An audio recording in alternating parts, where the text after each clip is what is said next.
I wore on Mondays and Wednesdays. While niggas flirt, I'm sewing tigers on my shirt and alligators. You wanna see the inside? I see you later. Here come the drama. Oh, that's that nigga with the fake.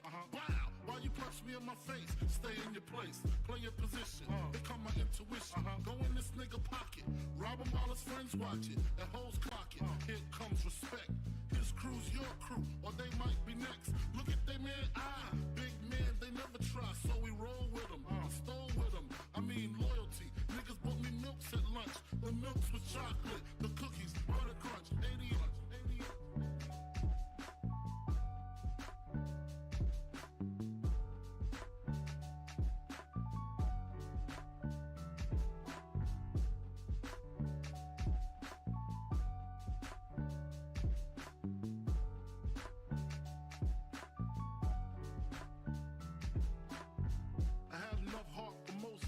long as I got stuff for most of them soft.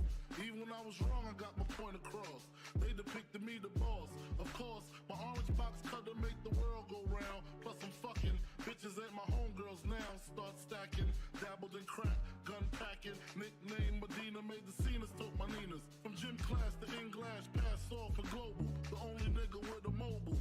Can't you see like total? Getting larger in waist and taste. Ain't no telling where this felon is heading. Just in case, keep a shell at the tip of your melon. Clear the space.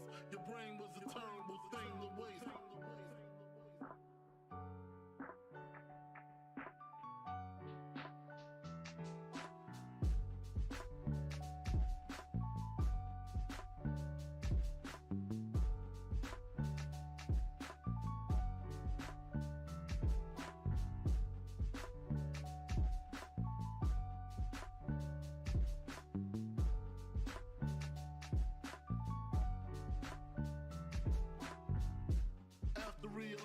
To master enterprise, and I ain't have to be in school by 10. I then began to encounter with my counterparts on how to burn the block apart. Break it down into sections. Drugs by these selections. Some use pipes, others use injections. Syringe sold separately. Frank the deputy, quick to grab my Smith & Wesson like my dick was missing. To protect my position, my corner, my layer. While we out here, say the hustler's prayer. If the game shakes me or breaks me, I hope it makes me a better man. Take a better stand, put money in my mom's hand. Get my daughter this college plan, so she don't need no man. Stay far from timid, only make moves when your heart's in it. And live the phrase, sky's the limit. Motherfucker.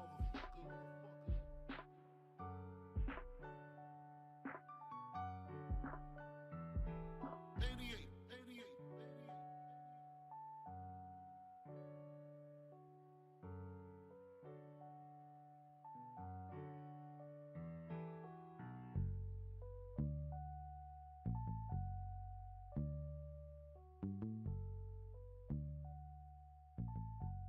And live the phrase, sky's the limit.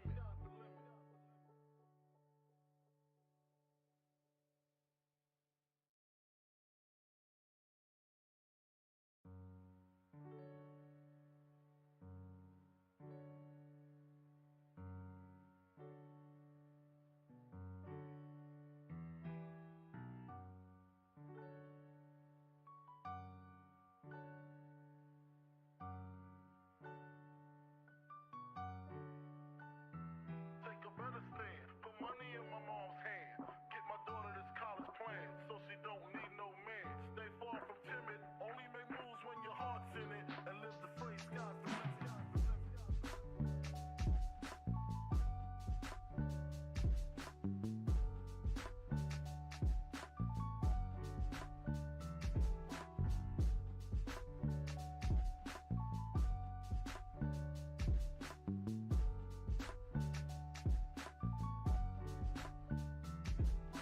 Never been as broke as me. I like that. When I was young, I had 2 pair of leaves. Besides that, the pinstripes and the gray. The one I wore on Mondays and Wednesdays. While niggas flirt, I'm sewing tigers on my shirt and alligators. You wanna see the inside? I see you later. Here come the drama. Oh, that's that nigga with the fake. Wow, why you punch me in my face? Stay in your place, play your position. Here come my intuition. Go in this nigga pocket, rob him while his friends watch it, and hoes clock it. Here comes respect. His crew's your crew, or they might be next. Look at they man.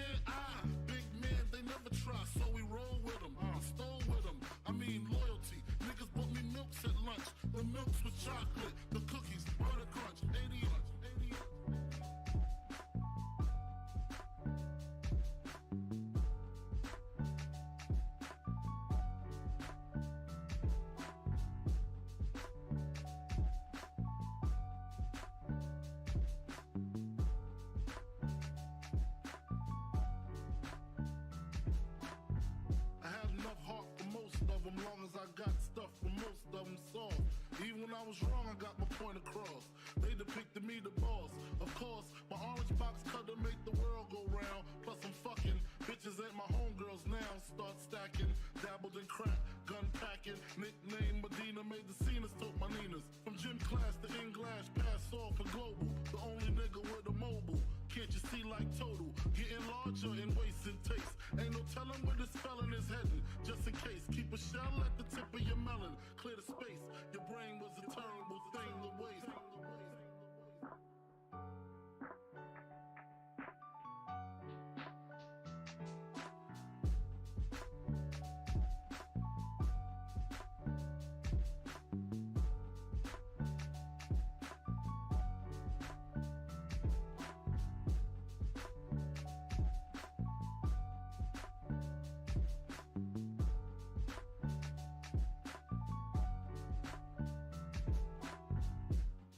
Realizing to master enterprise and I ain't have to be in school by 10.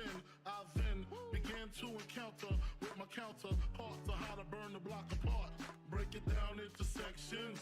Drugs by these selections. Some use pipes, others use injections. Syringe sold separately. Frank the deputy, quick to grab my Smith & Wesson like my dick was missing. To protect my position, my corner, my layer. While we out here, say the hustler's prayer. If the game shakes me or breaks me, I hope it makes me a better man. Take a better stand, put money in my mom's hand. Get my daughter this college plan, so she don't need no man. Stay far from timid, only make moves when your heart's in it. And live the phrase, sky's the limit. Motherfucker.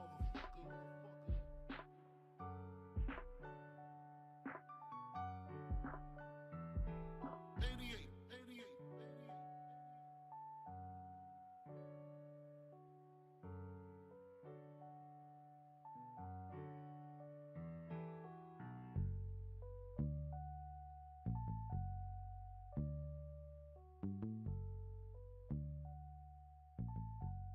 And live the phrase, sky's the limit.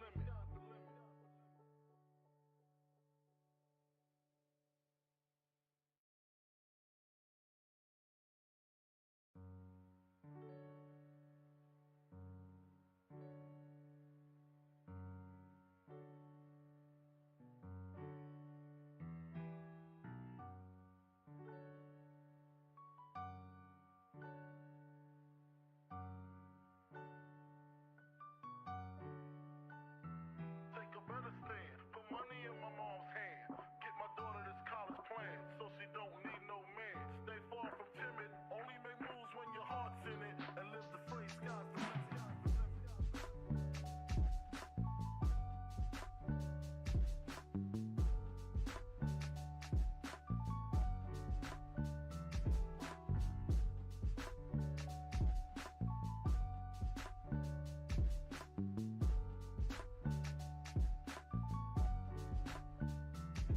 A nigga never been as broke as me.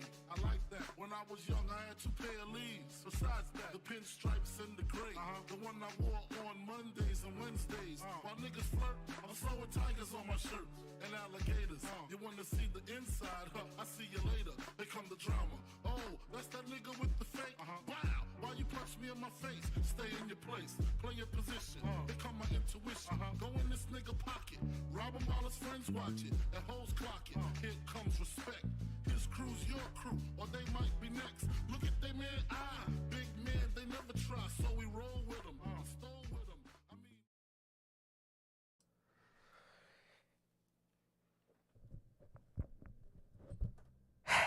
What is going on, guys? We are back with yet again another edition of the Notorious podcast, man.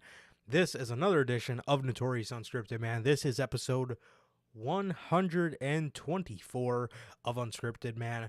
If this is your first time watching, you guys do not know how the show works, man. Every Monday, we're on here after Monday Night Raw with Notorious Unscripted, and every Friday, we are on here at 4 p.m. Central with the news, man. Speaking of this Friday's past edition of the news, CM Punk teasing a return to AEW, or at least trolling a return to AEW, whatever you want to call it.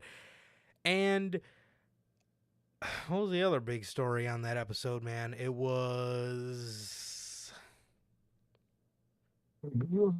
Second. Let's see. Roman Reigns. Oh, WWE's awful plans to get the the rumor on getting the WWE Championship off Roman Reigns. Hopefully that's not true.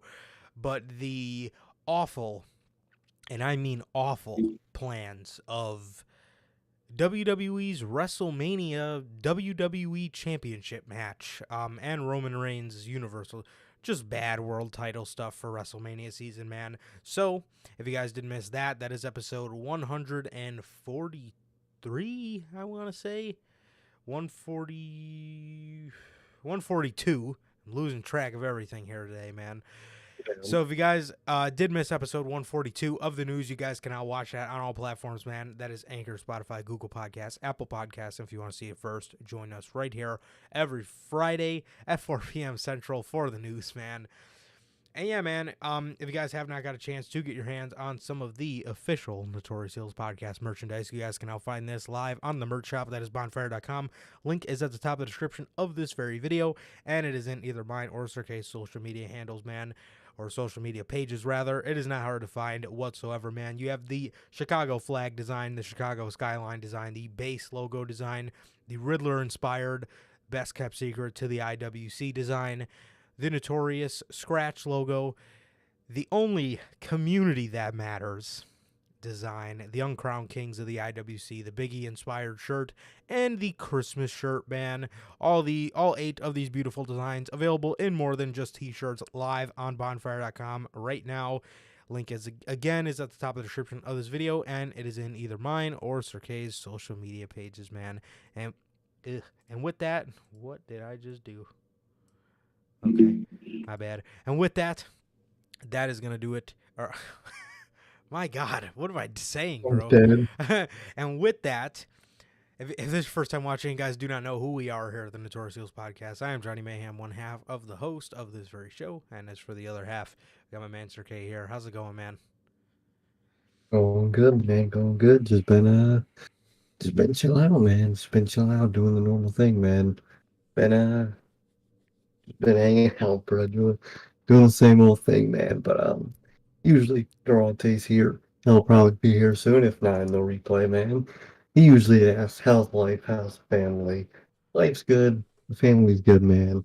What about everybody in chat? Logan, how you guys doing, man? What about you, bro? How you doing? Yeah, man, I'm good, man. I'm good. Celebrated my mom's birthday today, so happy Hell yeah. birthday to my mother. And yeah, man, just hung out with my parents, man. It was a fun time. And came home, watched some Raw, finally put together, finished putting together my display case, my second display case. So it's going to look sick soon.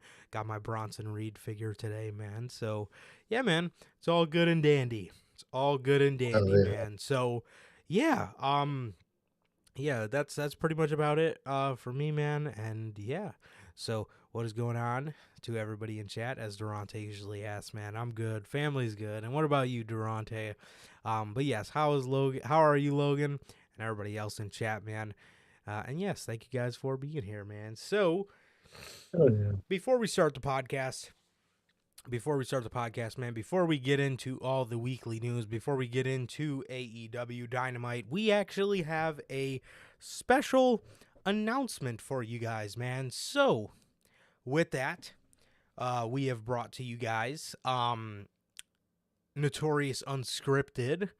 And with that, me and Sir K have discussed the possibility of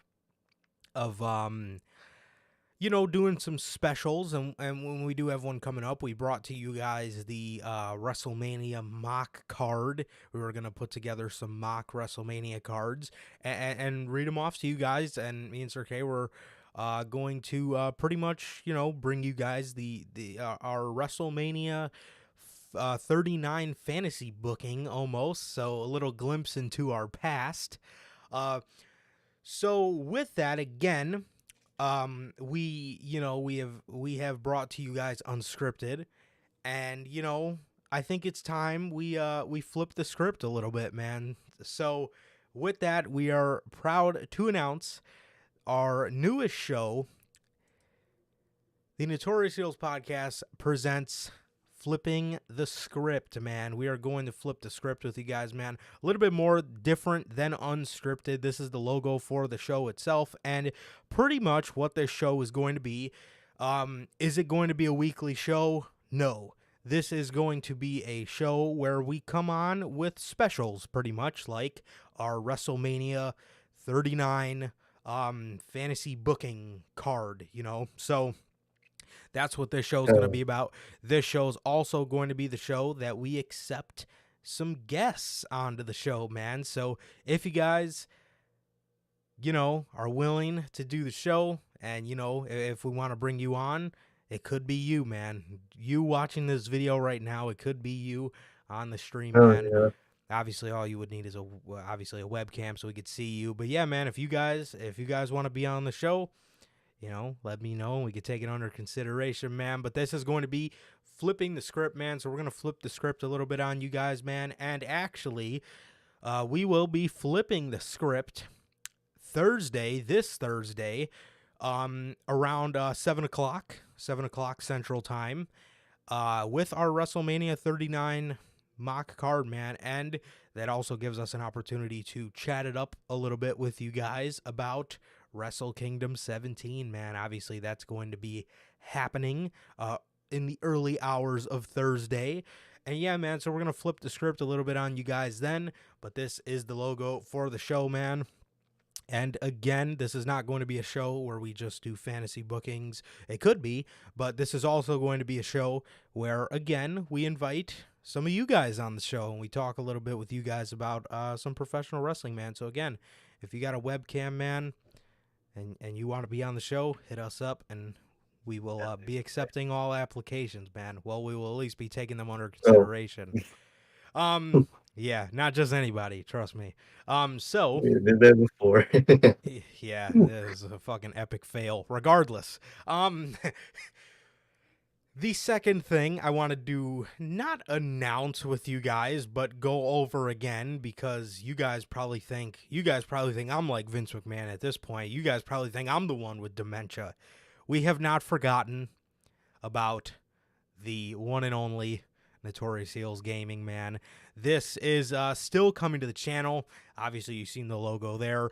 Yes, this is still coming to the channel. We have not forgotten about you guys. And actually, the reason I wanted to show this is because our boy JT, he always watches the replays, man, and he always comments on our videos, man. He said something in the comments the other day. He said that, you know, in our New Year's Eve episode, he said, you know, he found out about the Notorious Heels podcast this year, and it's been really entertaining. Thank you, man. Dude, thank you so much.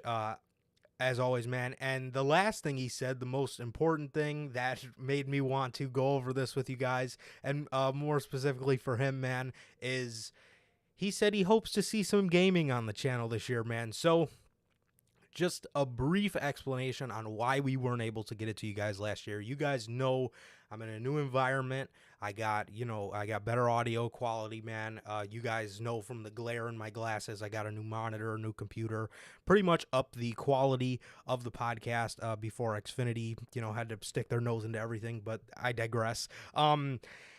You know, we pretty much, from my end, Sir K got to do it, you know, before I did, but I got to, you know, up the quality of the podcast, man. And things took a lot longer than I originally expected. I thought it was going to be around March when we announced Notorious Heels Gaming. But yes, man, so we are looking into that. We are honestly looking for things to play. Obviously, you have the WWE game, if it has online GM mode for 2023. I'm pretty sure you guys don't want to see us play 2K22. And obviously AEW Fight Forever looks like it's going to be a blast. And let us know what games you guys want to see us play, man. If you guys want to see us play anything specifically, we would love to, man. We've tossed around the idea of maybe doing some of the Dark Pictures games, The Devil in Me or Man of Medan or one of those. So if you guys want to see us come on here with some of that, you guys can let us know. That was one idea we tossed around other than wrestling games. But if you guys want to see us do anything outside of the wrestling realm, again, please let us know, man. But yes, I do not have dementia, man. I'm not on my Vince McMahon arc. I do remember about Notorious Heels Gaming. And I did not Tony Khan the announcement, man. It is coming, and we are going to give it to you guys, man. So, yes, so that is the thing, man. So Thursday we'll be coming at you guys. We are going to be flipping the script a little bit, man. We're gonna be talking about some WrestleMania 39 mock cards from me and Sir K, and that like I said, will also give us the opportunity to talk a little bit of Wrestle Kingdom with you guys, man. Considering there's some interesting news going into it, man. So I'm excited. Oh yeah, man. Really excited for that shit. Absolutely, bro. It's really gonna Absolutely. be awesome, man. It's awesome, man. It's a way to make it different on just random week to week basis, man. And it's gonna be well, not week to week, but random basis on our normal week to week schedule. And it's gonna be really awesome, especially whenever we do get guests too. That'll be really fun. And with the gaming, man, ain't nothing to play right now. That has been the main reason the last couple months why we Dude. haven't done it. Ain't shit to play, bro. But 2023 is looking fire. So shit look fire this year, man. So we hope you guys will see us more in the gaming. Hey, man, if you want to see me and Sir K play as Peter Parker and Miles Morales, you let us know, man. That shit will be heat. That's all I'm saying. But, dude, yeah, it seems like it's going to be a good year for gaming. And yeah, man, yeah, I mean, yeah, just a week year for gaming, man. I Yeah, mean, you know, Gotham Knights was all right. I enjoyed it. I could see why a lot of people hated it. I enjoyed myself. I didn't think it was the best game in the world, but I enjoyed myself, man. But yes, so but yeah, man. So it should be a good year for gaming, though. Definitely, it should definitely pick up. We have AEW coming out. We got Spider-Man coming out. We have WWE again, only if there is an online GM mode. If not, you guys are going to have to hope you could catch us for 2024 on a fucking WWE game swear to because God. I'm not Yeah, getting you that ain't playing. game if there's no online GM mode, bro. No, bro, ain't no way. And we ain't playing 22. Speaking of 22, because it doesn't pertain to Raw. Do you see they gave an ad for that fucking game I did. tonight? Like, bro, Like, why? what are y'all doing, bro? The game's been out for months now. It sucks. Dude, Nobody's playing it. it is it is and you know what too? They really just shot themselves in the foot with that game. That foot had every that game had all the potential in the world to be great, and again they just shot themselves in the fucking foot. I mean, you come out with highly anticipated GM mode, you had 2 years to work on the game, and it doesn't have online. Why in the world would you think that is releasable? And then, not to mention I know that part's not their fault, but it still is a component. The roster is just bare bones as fuck, man. And it's not fun. I did get used to their new controls, but that's not to Yeah, say that I don't like the old controls better. exactly, bro. Exactly. You give me an option. I'm picking the old controls, man. And that's another Fucking thing blah. too. That's another thing too, man, is you know maybe there is. Maybe there is. I don't know if there is an option to go back to the old controls. I don't think there is because I definitely would have did it if there was. I don't know if they added it, but man, I mean, at least give us the option to use the old controls because God, it's bad. You Oh, it know. really is, bro. For a finisher, you gotta press two buttons. I hate it. Yeah, no online GM mode, no WWE for me, man. So, I um, swear to God. but AEW looks like a blast, and you guys can definitely catch us on here playing that. That is a definite. That game looks really fun. So it should be interesting, man. But yeah. So that is the news, man. Again, Thursday, 7 o'clock Central Time, man. And yeah, we'll be on here with our very. I don't think we're gonna number the episodes because they're just specials, but Yeah. the first edition of flipping the script, man. So it's gonna be a fun time, and I hope we can catch all you guys there, man. It's gonna be great. And yes, Notorious Heels Gaming is coming soon. Of course, when I have to think about games coming out, I'm drawing blanks except for Spider-Man and AEW and Dead Island 2. I was just Um, about to say, but dude, I know there's so many games coming out, and I'm just drawing blanks, of course, when I need to, express this to you like, guys. exactly. But it's some good shit coming out this year. You Yeah. guys, I hope you guys get to see us play them. Absolutely, bro. Absolutely. So we're excited, man. And yeah, that is what is to come in 2023, man. And again, Happy New Year to all you guys, man. This is a new year, and I hope you guys can make the best out of the year. And I truly wish you guys the best year possible, man. So Hey, man, I hope you guys had a great New Year's. And let's hope 2023 bring great for all, man. absolutely, bro. Absolutely. We are going to continue to be on top of our game and continue to be the hottest coming up podcast in the IWC, man. So Mhm. AEW Dynamite. AEW Dynamite, man. The show opened up with Star Wars Jedi Survivor. How could I fucking forget That's about that? another one. Oh, the Suicide Squad game, too. Forgot about Oh, I Suicide want Squad Kill the Justice League. true, true. Yeah, man. So, yes, the show opens up with Bryan Danielson versus Ethan Page. Right after Bryan comes out, MJF is up in the skybox calling Bryan Danielson Brain Damage Bryan. That's foul. Somebody got to take care of this man. What? Oh my lord. Man is just a menace. I don't even know what to say. I don't even know what to say regarding MJF at this point, bro. What? Brain damage, Brian. Oh, God.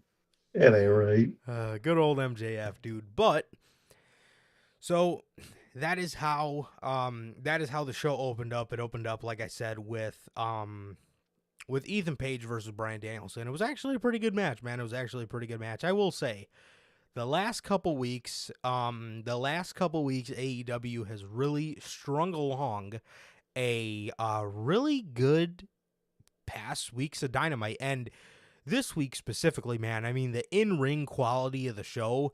I mean, I don't think we ever seen something like this on national television ever. I mean, NXT was good, but NXT gave you a little bit of everything, you know what I mean? And sometimes with the show being an hour, the matches kind of had to be a little short sometimes. Which is fine, 10 minutes here, 10 minutes there. I mean, it was an hour show, and I mean, not everybody was on the show every week, so obviously the matches weren't too short. But I mean, the matches, not a lot of times did NXT matches go 20 minutes on television, unless it was a big match, and those weeks were great. But I mean, 2 hours of matches that get a decent chunk of time, and the in-ring quality is just off the charts. I mean, Damn, man. yeah, it's really crazy, man. It's really crazy because, like I said, I really don't think we've ever seen anything like this, man, on national television in terms of in-ring quality. And this show specifically was just really good with the in-ring quality, man. It really was. It really was, man. Just great matches through and through, man. And that's one of the positives about AEW. Now, obviously, sometimes it could be all there is with AEW. And, certain AEW fans really like that when that's all there is. I like when there's a little bit of the in between. But episodes like this, man, are really great to see, man. Because if you, for the past couple of years, been watching a show like WWE, yeah, you usually get the fucking opposite. So getting a show like this is always nice with AEW. Yeah, you're usually getting. And that's why a lot of the times we say NXT was the sweet spot, because NXT gave you really a perfect big mix of both. And what I mean by that is, a lot of times you would get you would get great in-ring quality, but you would also get people actually coming out in front of the live audience to cut a promo, or you would get a really cool video package. But a lot of times you would get, some really nice promo segments mixed with some decently long matches, sometimes 10, 15 minutes, on a big week, 20-minute match. But mainly on a regular episode of NXT, you're getting your 15-minute match with, your guy that you really like. And then you're also getting, some people getting some great promo time in. So it was a perfect mix of both. But with WWE, 9 times out of 10, at least what we're accustomed to with Vince McMahon, and you could definitely see that change more so with Triple H, is Vince McMahon damn near, just did not care for the in-ring part of professional wrestling. He was all about, I think he more so believed in people using promos and using their character solely to get themselves over. And a lot of times, and that is great, but a little too much can be a little too much. And then obviously, as we know, if Vince gets comfortable with somebody, then he wants to explore other parts of their characters. Hence a lot of a lot of people having comedic sides to them. So with NXT, you got that perfect mix of both. And sometimes with AEW, you do get a little much. What? No. Dude. If that happens, bro, Rollins is the unluckiest man on the planet, bro. He is so selfless. And all that shit. Oh, dude, if he actually did. I'm seeing that they apparently oh. Fuck, bro. Wow. Well, if this rings true, man, Logan says in the chat, he says, damn, apparently Rollins possibly actually hurt his knee.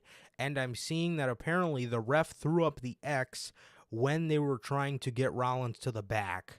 That is horrible, dude. If Rollins has to miss Mania season, you know what, though?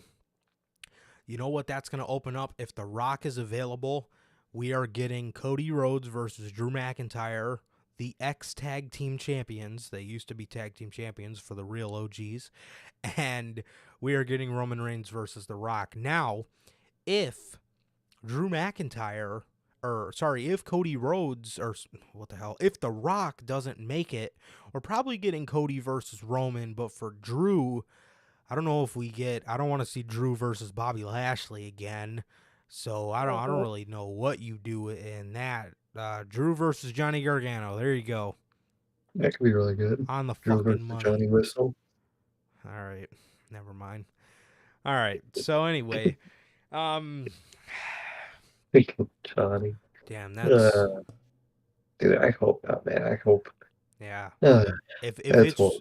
if it's real, now I don't know, if they were just messing with the live audience and threw up the X, man. But if that's real, that's not good, man. And I truly feel so bad for him because he has he has really worked his ass off and put everybody else over for this company, man. So it would truly be horrible to see. It really would be, man. And dude, Mania without AJ or Seth, bruh. Oh man. That's gonna All we got is Cody. That's really what I care about at that point. yeah, not No. really giving you a reason to care about Johnny Gargano at the moment. So Old Chinese sports entertainer.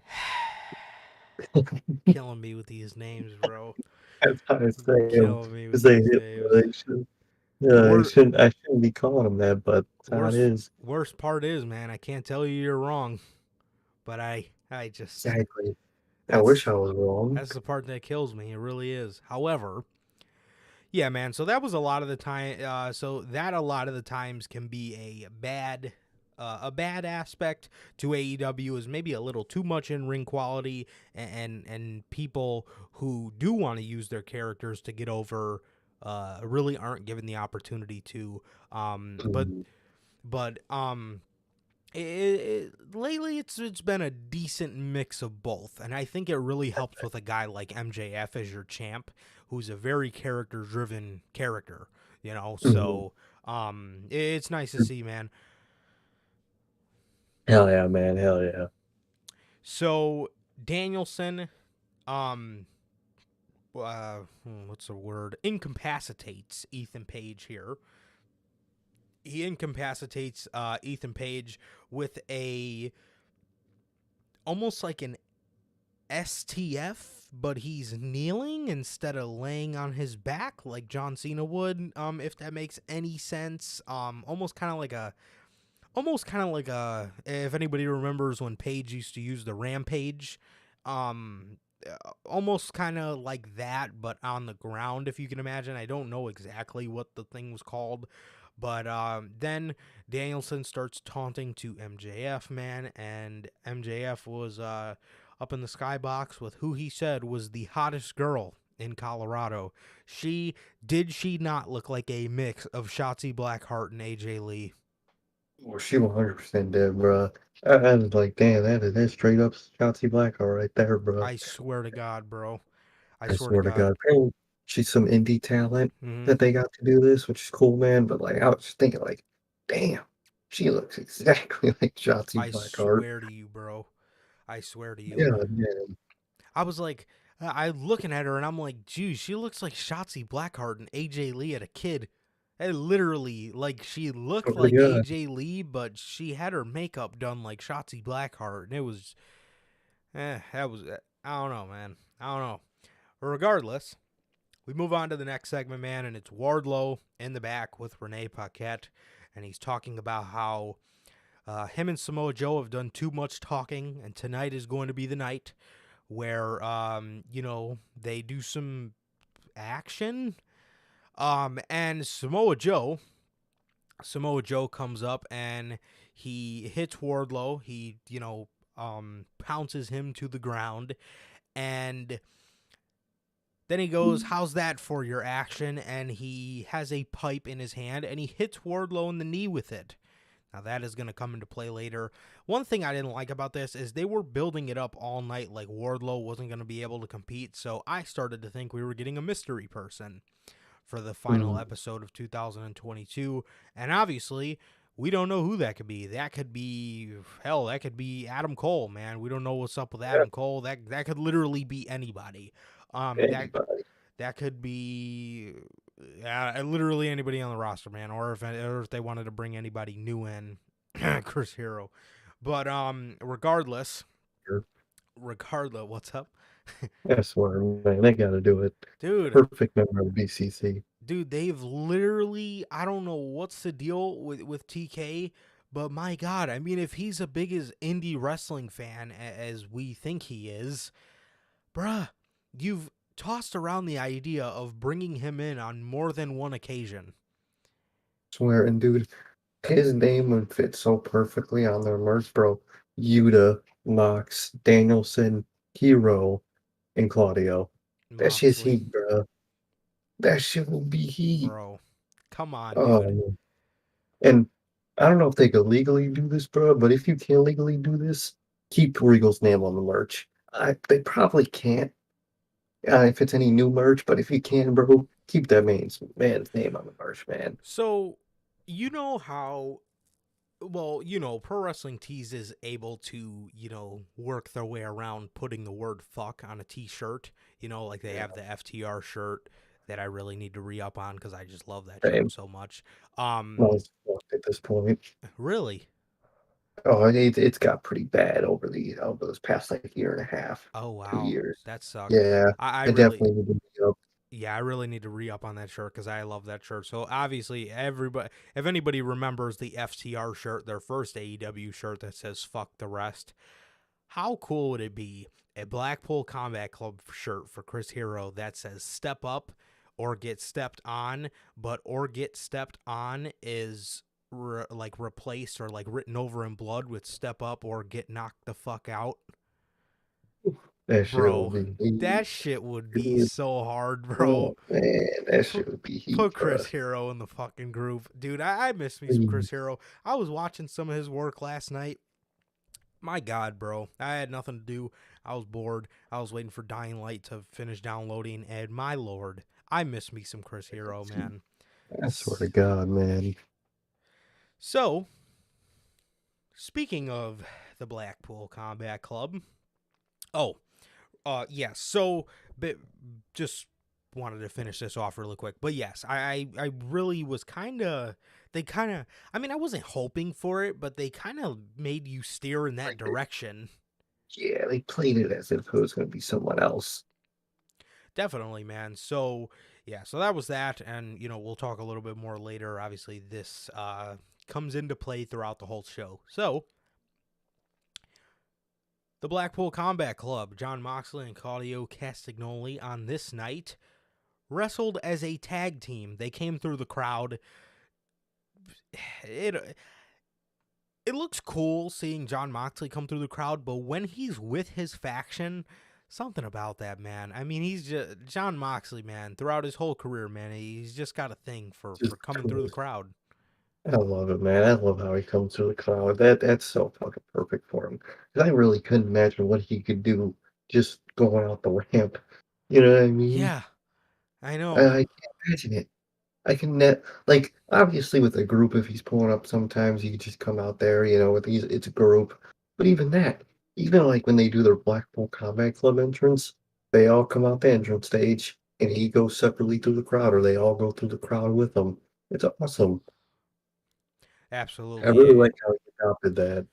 It really is. It really is. He's had a thing for that for his whole career, or any kind of Jon Moxley entrance that we would, see through the entrance ramp. I guess would just be Dean Ambrose entrance, where he literally just didn't do anything. He literally just Walked. walked out there and then walked in the ring, stared at the hard cam, and that was it. But regardless, bro, what do you think about this tag team of him and Claudio here, bro? They face Top Flight, man, but what were your initial thoughts on these two as a tag team? I'm definitely like, how do I put it? Like, in indifferent, you could say. I was like, all right, they kind of need a tag team in the group, so this could be a fun temporary thing. I thought they were really good in the ring, man. I thought they were really good. Thought it meshed well, really good together, man.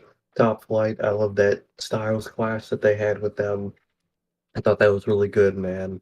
And yeah, I like them as a group. Definitely, I would prefer the Kings of Wrestling, i.e., Chris Hero and Claudio, as a tag team of the BCC. But if they're not getting him, I'm down for a little bit of this for a while because Moxley can't go for anything big as of right now, at least in AEW. Right, So I'm gonna do this for them in the meantime. I liked it. What about bro. you? I love this. I love Yeah, this, and what you said is true about the Kings of Wrestling, man. Chris Hero and Claudio. I think that would obviously be that is ideal. that's But dude, true. from what we seen of these two and the Styles clash with Top Flight, bro, I was really messing with this tag team, man. They really impressed me, bro.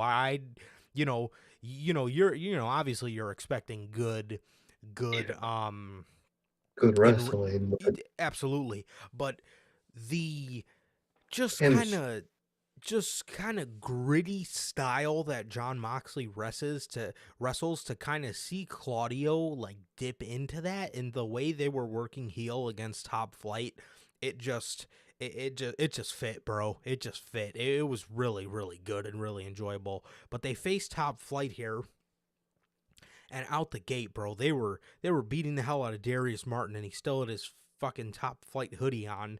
So, God, and not to mention just giving props to Top Flight as well, bro. I mean, they sold their ass off in this match. They really did a good job to make these guys look like killers, which they did. well, they really did, man. They took a beating and they made it look amazing, bro.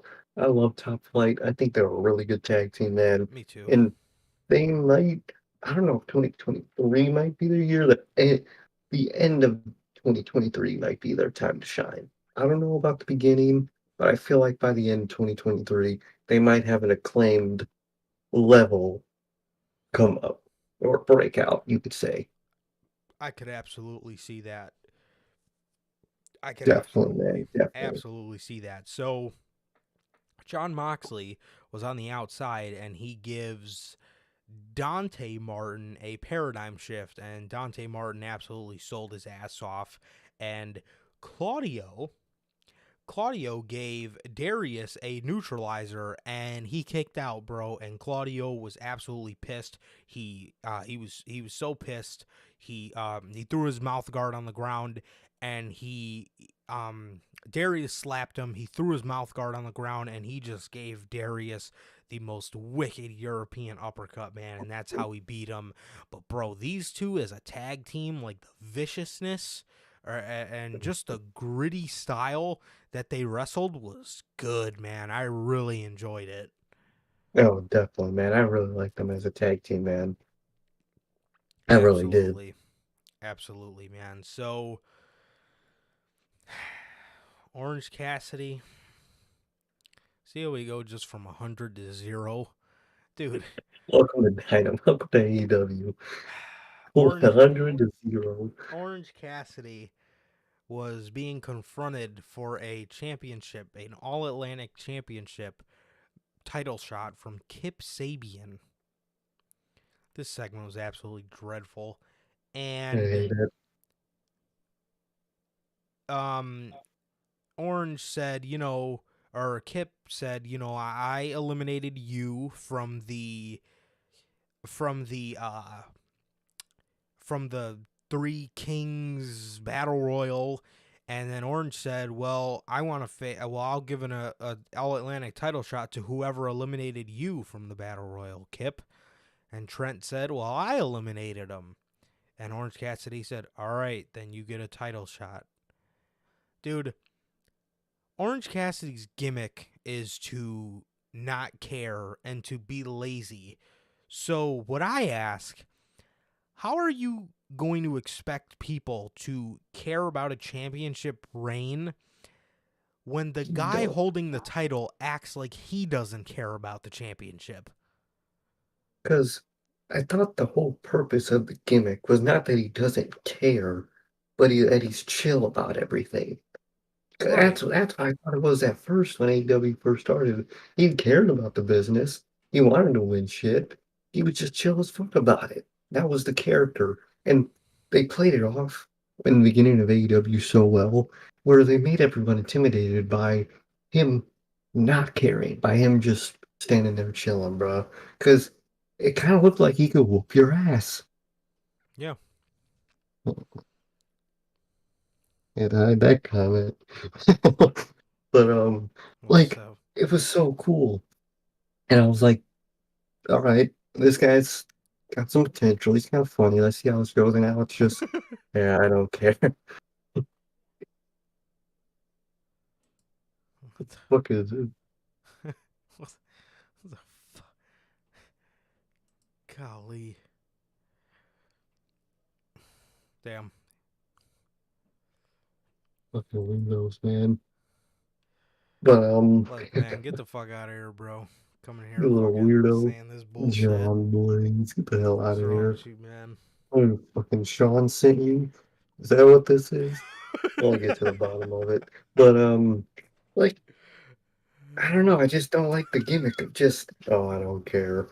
Like, what? Why do I care? Why do you have the title? Bro. Ah, my bad, man. This fucking chair. I'm I dead. just noticed myself just slowly just going down throughout the whole episode. So, yeah, man. Again, how? What's up with Sir K, man? Lately, why is everyone?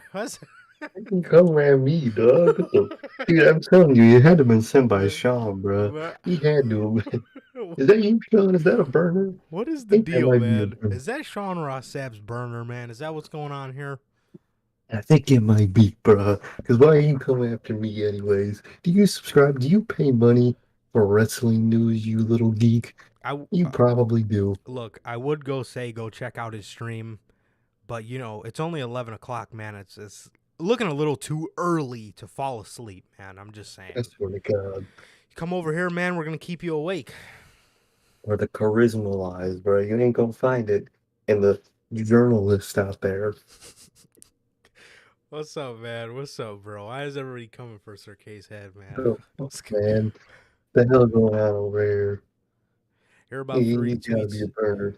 We're about 3 tweets away from being the scapegoats of the IWC, man.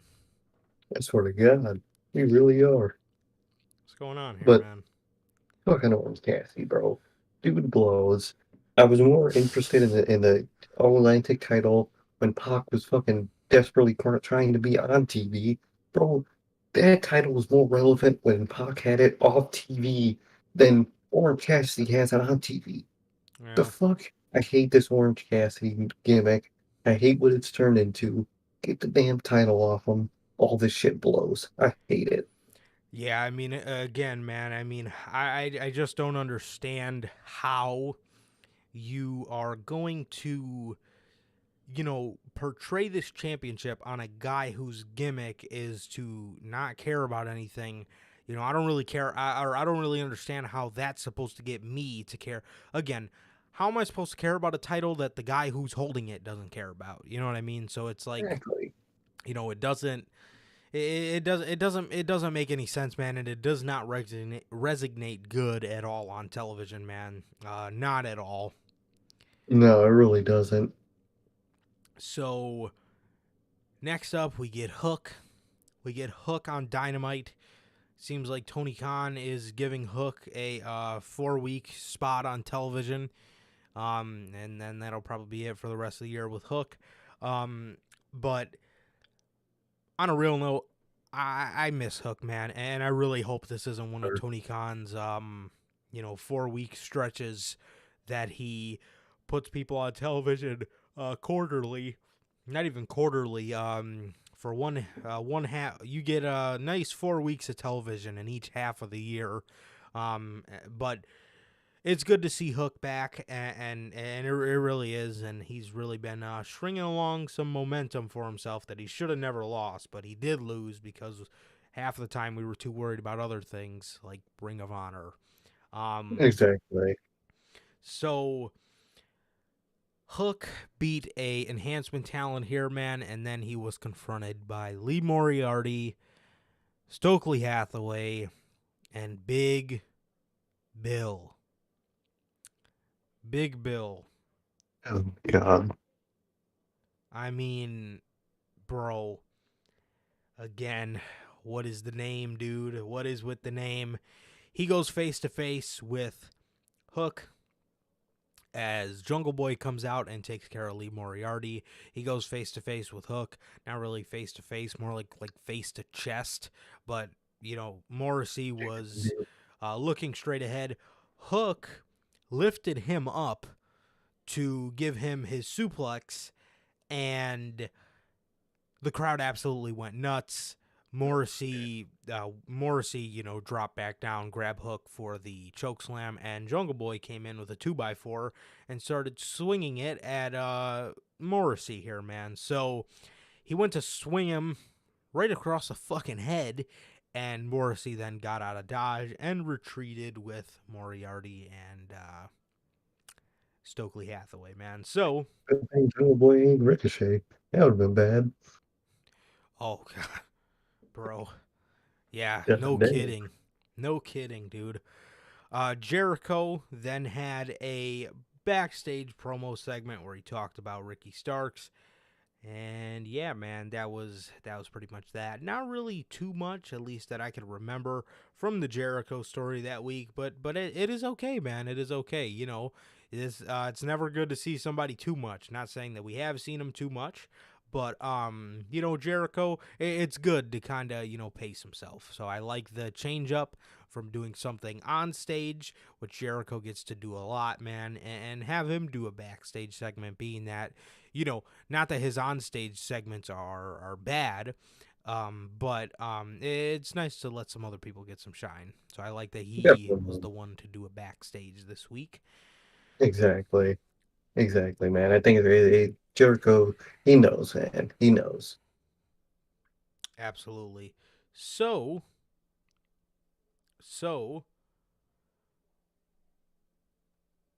we have the Elite and Death Triangle.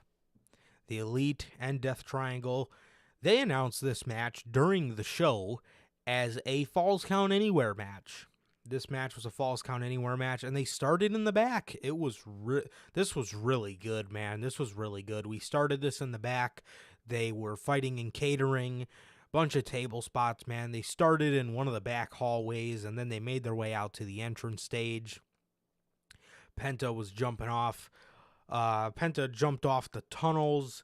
It was just so much fun, man. It really was. I believe Kenny did some sort of spot where they threw him off the stage, but man, was this really good, man. This was a really good match, and that's what it was. This was a really good match, man. It ended with Pac having the brutalizer in on Nick Jackson, and Kenny Omega gave a one-winged angel in the crowd off of some sort of platform to Rey Fenix onto two other tables. Kenny Omega got the 1, 2, 3. Pac didn't see it. The bell rang.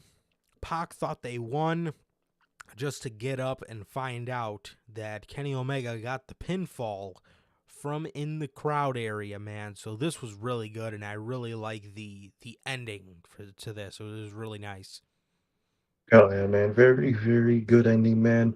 And a good switch up from what they've been doing, man. I like how they kind of know to do that.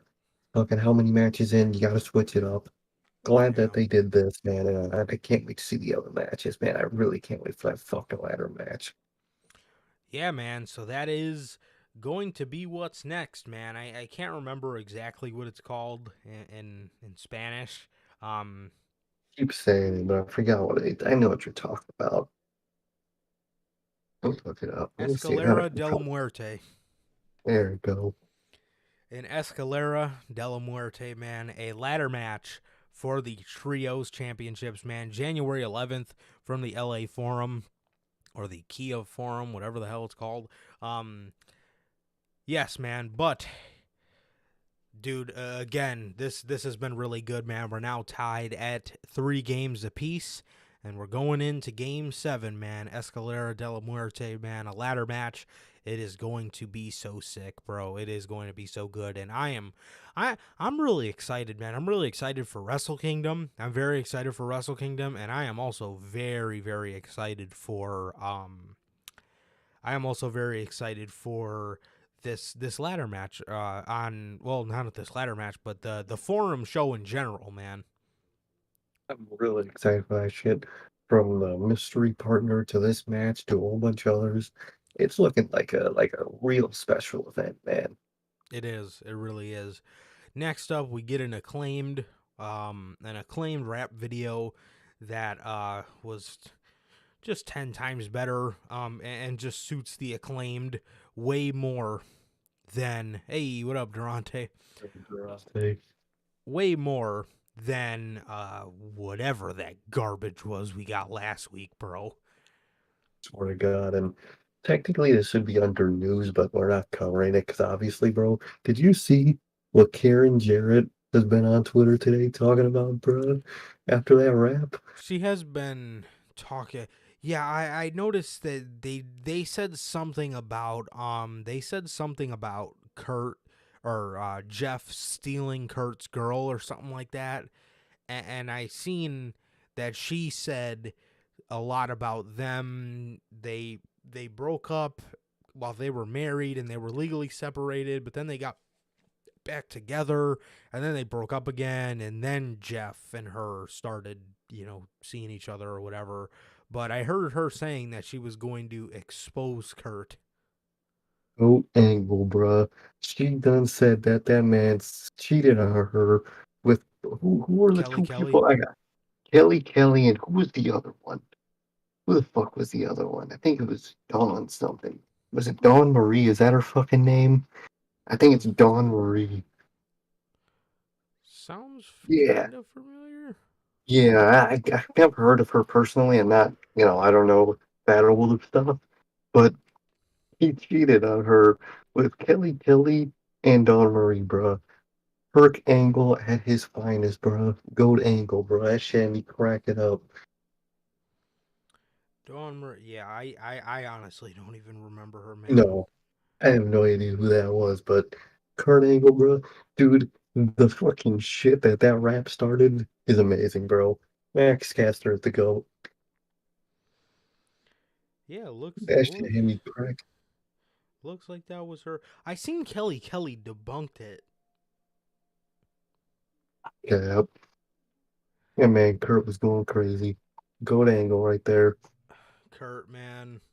I think he really is my GOAT. So was that all the dirt she had on him? Just him Yeah, cheating? yeah, and then he cheated.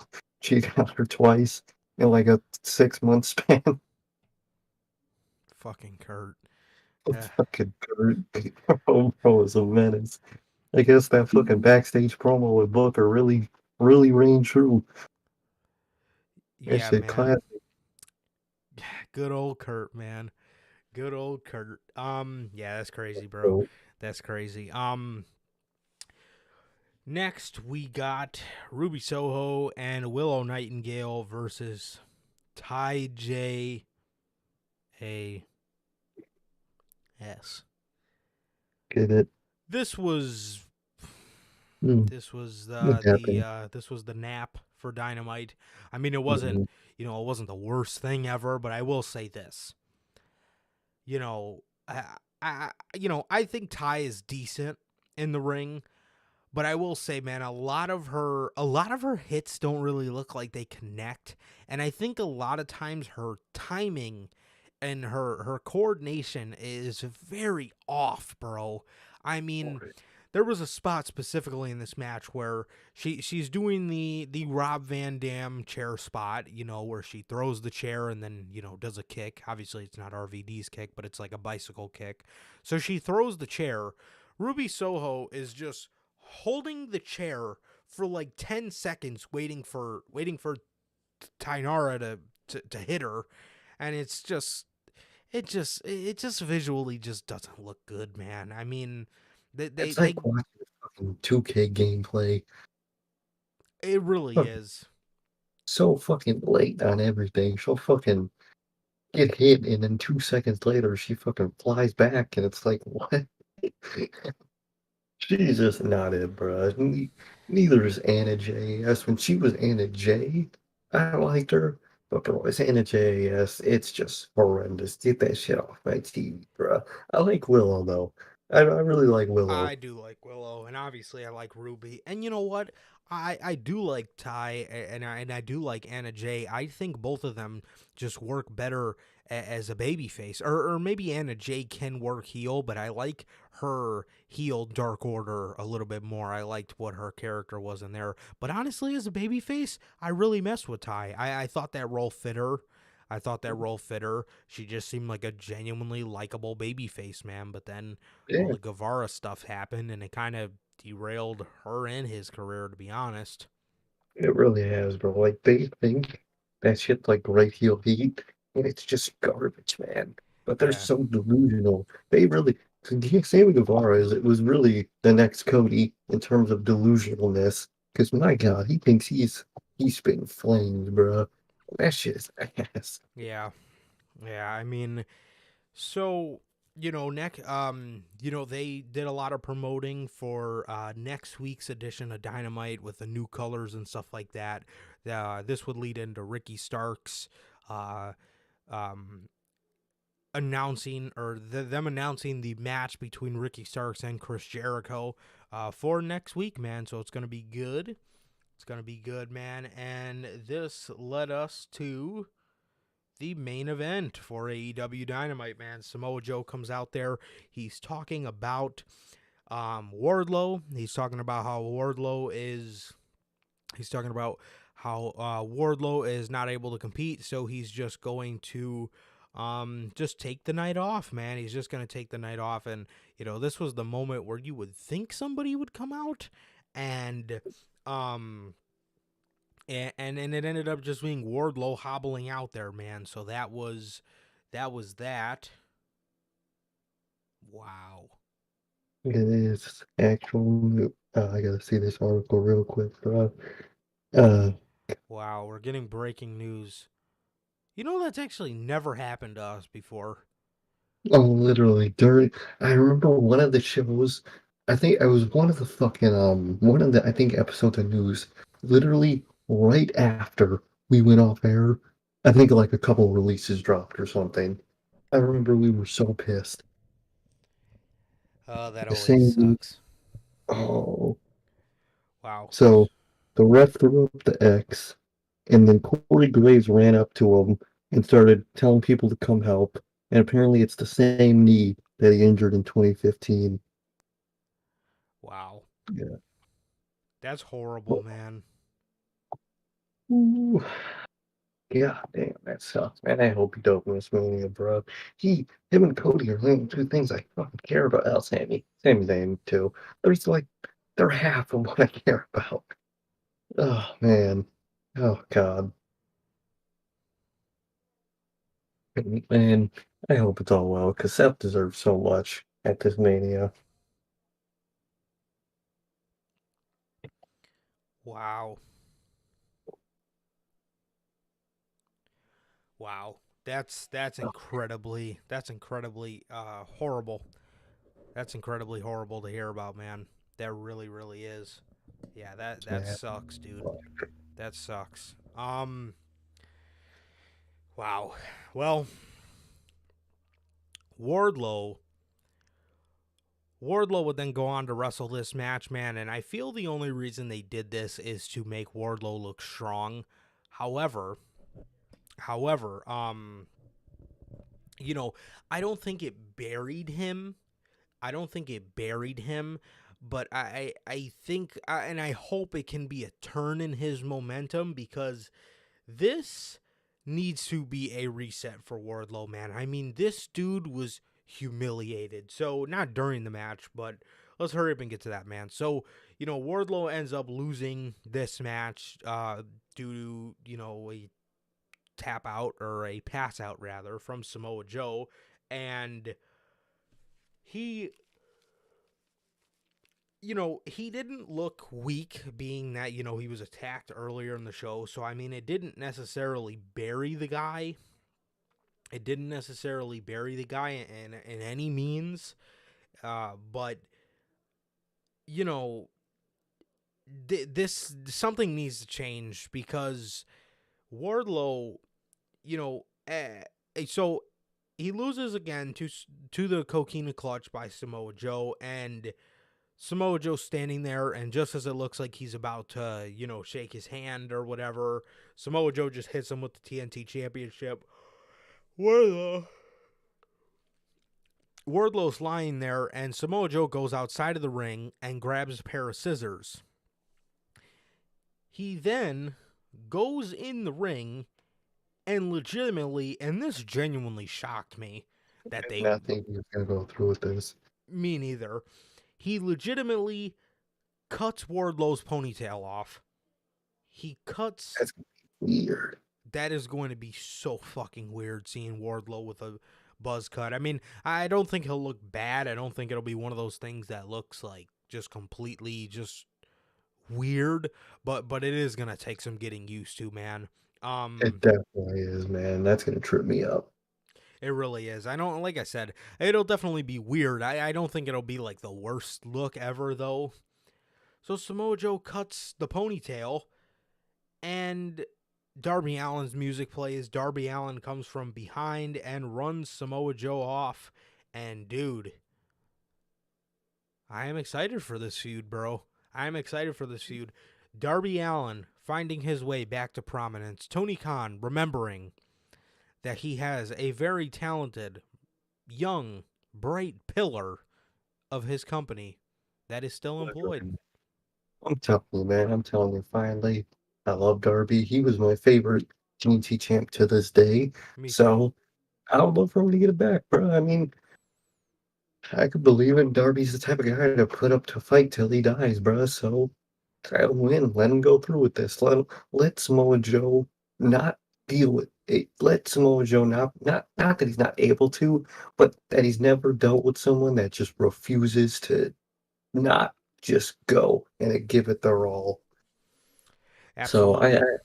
I would love if Darby is gonna be victorious at the end of their feud, man. But I love seeing Darby again in a prominent spot, man. Oh, And absolutely. even when we get to Rampage, bro, that backstage segment was fire. Bro, That was so fucking good. So Darby Allen, like I said, man, Darby Allen, it's almost like they forgot that the guy was employed because we just have not seen much of him whatsoever. Um, and it's so nice to see him back to prominence, and we already know what him and Samoa Joe can do in the ring with each other, and it was great. It was great, man. A couple weeks ago, we talked about how that was one of our favorite things on that episode of Dynamite because it was two people that we care about in a nice exhibition match, and we're going to be getting that as a feud. Thank And it's going to be really good. It's going to be really good, and I'm really excited for it. I don't think Darby Allin wins here. I think the next time you see him winning a championship, it is the big one.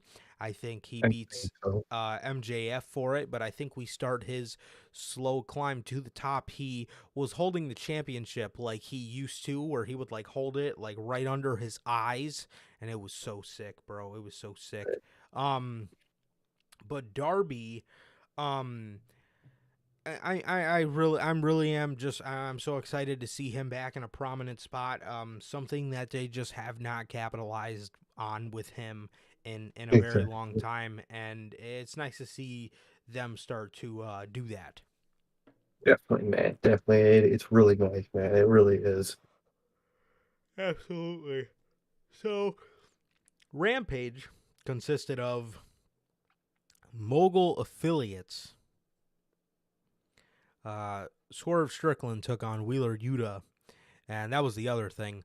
They put Wheeler Yuta in a spot on Dynamite where he challenged Swerve to a match on Rampage. So that was the last scene of AEW for 2022 is Swerve Strickland, Parker Bordeaux, and the The tattooed third guy. guy. Which, Um, speaking of tattoo guy, obviously he has a fucking real name, and they're not saying it. Dude, they're gonna give him the dumbest name in the world. they're I gonna fucking Omo know it. him. Dude, they're giving like they're gonna big bill his ass, bro. They're gonna give him the dumbest fucking name ever. Because That's on commentary they were like, and his unmanned friend or unnamed friend. I like, was bro, like, oh, what? like bro don't got a name. That is literally what they did with Omos when AJ was like, Mhm. "This is my colossus, a personal colossus," and he, and he, and he was and And basically say, he was not giving him a name. He was just calling him a personal colossus, but he wasn't saying what his name was. And then he said his name is Omos. So Miss AJ in prominence, man. Even though it was he's horrible, another I one. love seeing him every week that week, man. Dude, same. It sucks that we'll probably miss Mania. Horrible, dude. That's horrible. That's a crime. It really is too, and that's really gonna suck for us trying to book this fantasy stuff. You know Yeah, what I mean? man. It Because really is, because I can't use Seth. Oh, man, if I can't use Seth, oh, it sucks, yeah, there dude. goes half of my Mania. Yeah, I mean there's some interesting names, from the Royal Rumble. There's some Mhm. interesting names from or people that can return in the Royal Rumble that can be really cool. But and we can use people that aren't in the company but are expected to come back, so that's nice. But man, I mean AJ Styles and Seth Rollins, I would have absolutely put the OC in something good, or Seth or AJ Oh, in something good 9 times out of 10, bro. easily, bro, easily. I don't even like the rest of the OC at this point, but I still put them in prominence Absolutely. just Yeah, I because mean they beat the him. the group is good. I like the Yeah, group. It's just I just can't. I don't really care for Gallows and Anderson, but it's because AJ's there that I care exactly. about them. I like them. Exactly. And you got me, Chan. All right. Uh, We'll talk about that when we talk about fucking Raw, man. dude, Good seriously, lord. bro. Seriously, Durante says in the chat, "What's up, Durante?" By the way, I don't think I said what's up. Well, we always bring you up in the intro. You're like at a part of our intro now, so You really are, we know man. you're always there in spirit. But Yeah, dude. That was what I said on Friday, bro. Like, dude, it is the day after Christmas, bro. Or a couple days after Christmas. Why isn't he just back on the road on this Monday? You know what I mean? I mean, Exactly. Munchkin. So, yeah, man, it makes no sense, man. And this is why dumbass injuries happen because of house shows. You know what I mean? Exactly. I mean, and logically, it would make more sense for AEW to do house shows because they have less TV time. Like WWE has a fuck ton of TV time to use. You have main event, that you can put these guys on if they really want to wrestle that bad. You can make main event, not, a good show, but I mean, if somebody wants to watch it just to watch good wrestling matches, just throw a bunch of big names on there. You know what I mean? Yeah. AJ Styles versus Mustafa Ali, or just like just do a bunch of random exhibition matches with interesting people, not a bunch of fucking jobbers. Or how about this? There's 3 hours on Monday Night Raw. If AJ wants to wrestle so bad, put him in a fucking match every week on Monday Night Raw. Come on. And not only save the 30 minutes of writing to do off that show, but it's what people want to see. Yes. That, that's what people want to see from Raw at this point. That's the only solution you have to your 3 hour Raw until you can change it. That's the show. That's the weekly show where you could have big matches, man. You could focus your stories on SmackDown for now, but with Raw being 3 hours, put your biggest matches on Raw and let them Yes. be matches, not fucking 15-minute commercials. You know what I mean? And dude, let me add up their TV time. 3 hours with Raw, 2 hours with SmackDown, that's 5 hours, 6 hours with main event, 8 hours with NXT, 9 hours with Level Up. And I think that's it. 9 hours of television on the weekly. You can't find a spot for any of these people, bro. 9 hours Yeah. weekly content. Yeah, I mean, I barely even watched the three. absolutely, man. I mean, if they want to wrestle so bad, dude, I mean, there are so many other routes. And if they, and why, again, why are you even booking these house shows, dude, right after the holiday season? I mean, it wasn't even New Year's yet. Why is he No, should have been on the road January 1st to get to Raw on January 2nd. That should have exactly, been bro. it. You know what I mean? But instead, here we are, and now AJ Styles looks like he's gonna miss his WrestleMania season, which is gonna be one of the most important WrestleManias in years because of Triple H, and now he's gonna have to miss it. So, good going Literally. for these Good job, useless house WWE. shows. God, house shows. All these hours of television, bro, and you're still making house shows, dude. Why don't you put your lower tier talent who doesn't see much television on house shows? And if you don't sell house shows well, who gives a fuck? It's a house show. Exactly, bro. And if it don't sell well, don't fucking do it. Save the money. Yes. Yeah, I don't get it, man. Because they always have to have like a small camera crew at those house shows just in case something they could put on TV Right, happens. right. You know how much money that probably costs to pay for all that shit? Dude, Save the fucking money. There's your fucking budget cut. House shows, live events, exactly. cut that shit. Exactly. Cut that shit out your fucking budget. Don't make Doesn't make sense. any sense, bro. So the year ends. The year ends in AEW with mogul affiliates standing over Wheeler Yuta. Wheeler Yuta went out there by himself, which was, courageous, and it is very Blackpool Combat Clubby of him. But it looked a little stupid considering Swerve was just going out there with his two guys. But I get it, but the fact still remains. So, so, um, Jade Cargill, it looks like Red Velvet had walked out on her, and Jade Cargill's going to make her prove her loyalty. Please stop it with the baddies, and please end this. Chris Statlander cannot get back fast enough, dude. I swear to God, bro. And Dude, please get back to TV. This needs to end now. th- Yesterday. this just isn't it anymore for me, bro. Honestly, it was never it. It was it at like Revolution which was the last time that we've seen any progression from Jade Cargill. Ever since, then it was okay, and it was, I still would have preferred Ruby because I think Ruby brings more value to the table than Jade Cargill, but that's just me. I would have went with Ruby, and Literally. you And that was know 10 fucking months ago. it was 10 months ago, bro, and this title reign still isn't it. We're almost a year into it, dude. She's like almost 50-0, and this Goldberg shit sucks, bro. This Goldberg Oh, shit sucks. But honestly, though, to go back to Dynamite for a second, speaking of Goldberg, Wardlow, this needs to change here, bro. I mean, the guy got downright humiliated, bro. If he isn't just the baddest motherfucker on the planet after this, I don't want to see it because exactly. something needs to change. And this is coming from us. We've been huge supporters of Wardlow, and we've liked Wardlow a lot, and I can tell you right now, man, something needs to change here because his booking has just been absolutely nauseating as of late.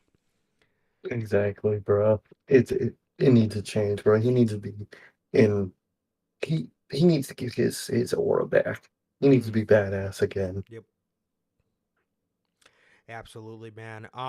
Yeah, something needs to change. This needs to be the turning point in Wardlow's character arc, or I don't want to see it because it's simply just going to be garbage if it's anything but him wanting to get himself back to prominence.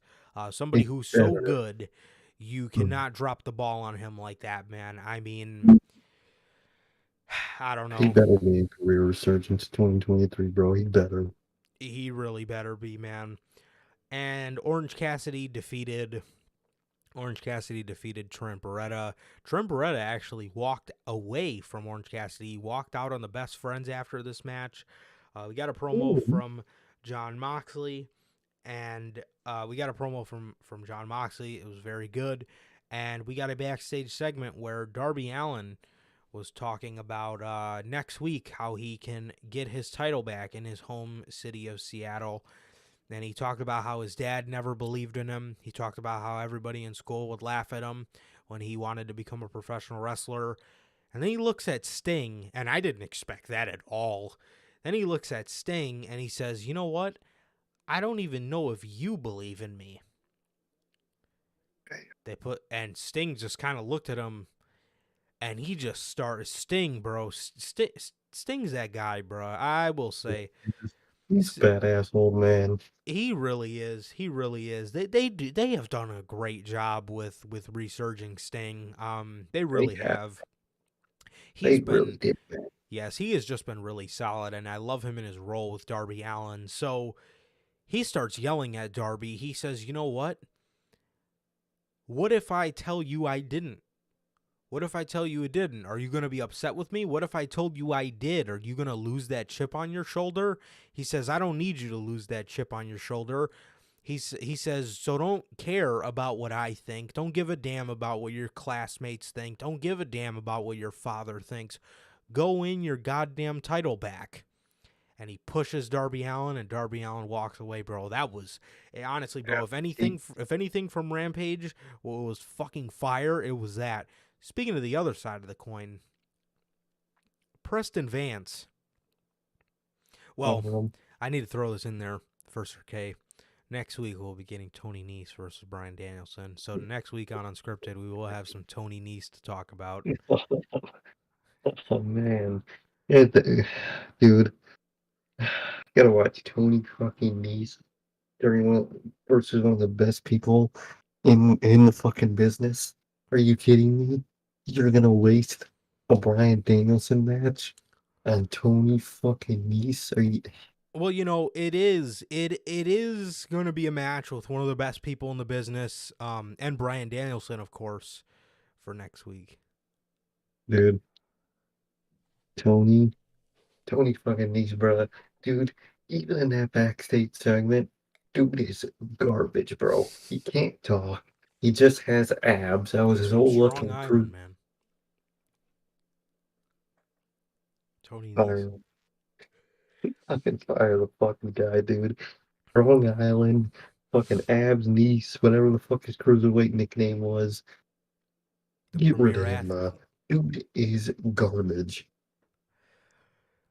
Look, man, I don't know if I could say the same myself. Tony Nese is one of my favorite parts about Dynamite. But one thing that's not my favorite part, on a serious note, bro, what is that? But regardless, I know, man, we got him started. The other side of the coin I was really talking about for Rampage, Preston Vance, bro, It sucks. he has a new name. His new name is... I thought his name in WWE was the Premier Athlete. Yeah, it was the premier athlete. Now it's the supreme athlete. Well, what was his Really? ab-related nickname in WWE? I swear to God, he had an ab-related nickname that I fucking hated. He might have, bro. I'd have I to... forgot what it was. I'm dead. Well, Fucker. Preston Vance and LFI, bro. LFI, get Cut it. get it away. I swear to God, Honestly, bro. just fucking cut it, dude. Preston Vance is on live television and he proceeds to tell the world that his new name is Pero Peligroso.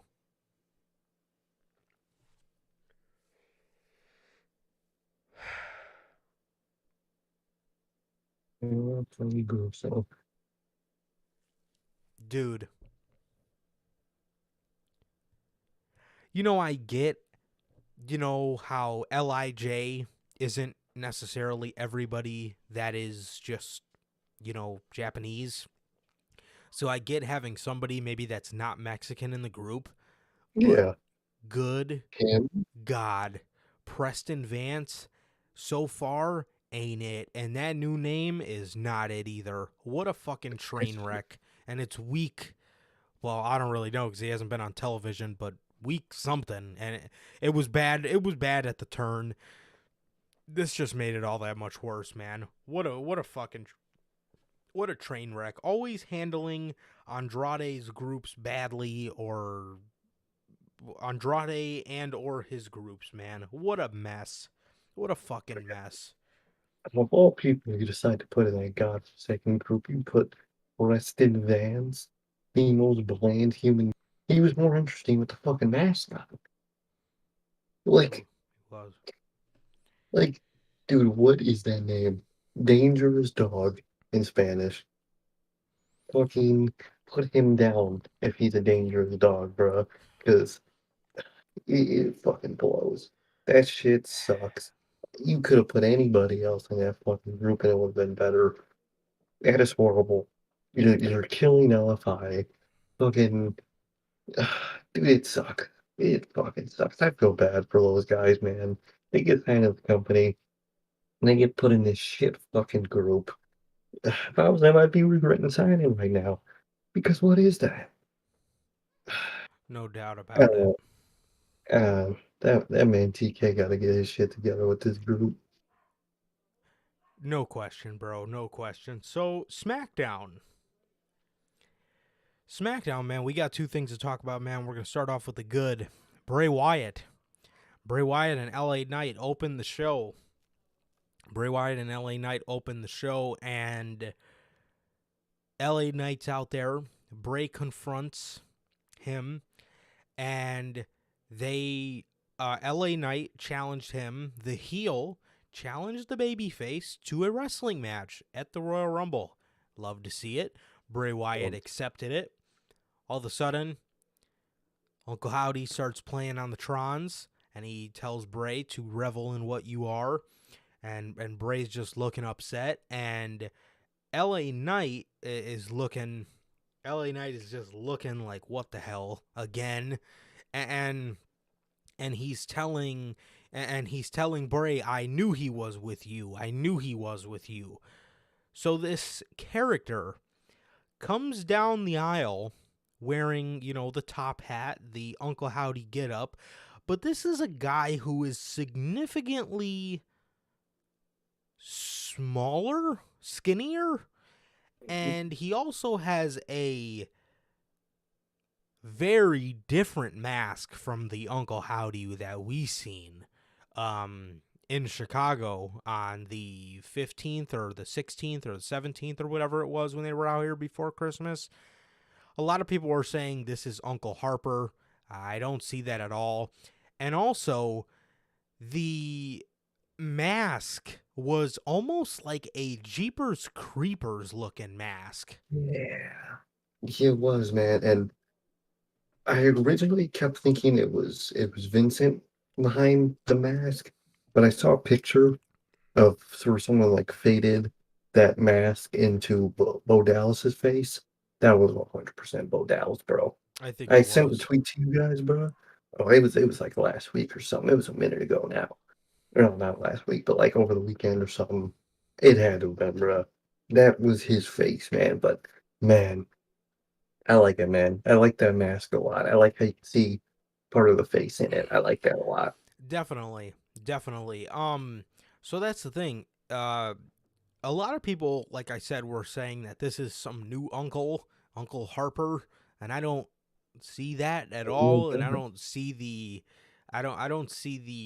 idea in bringing.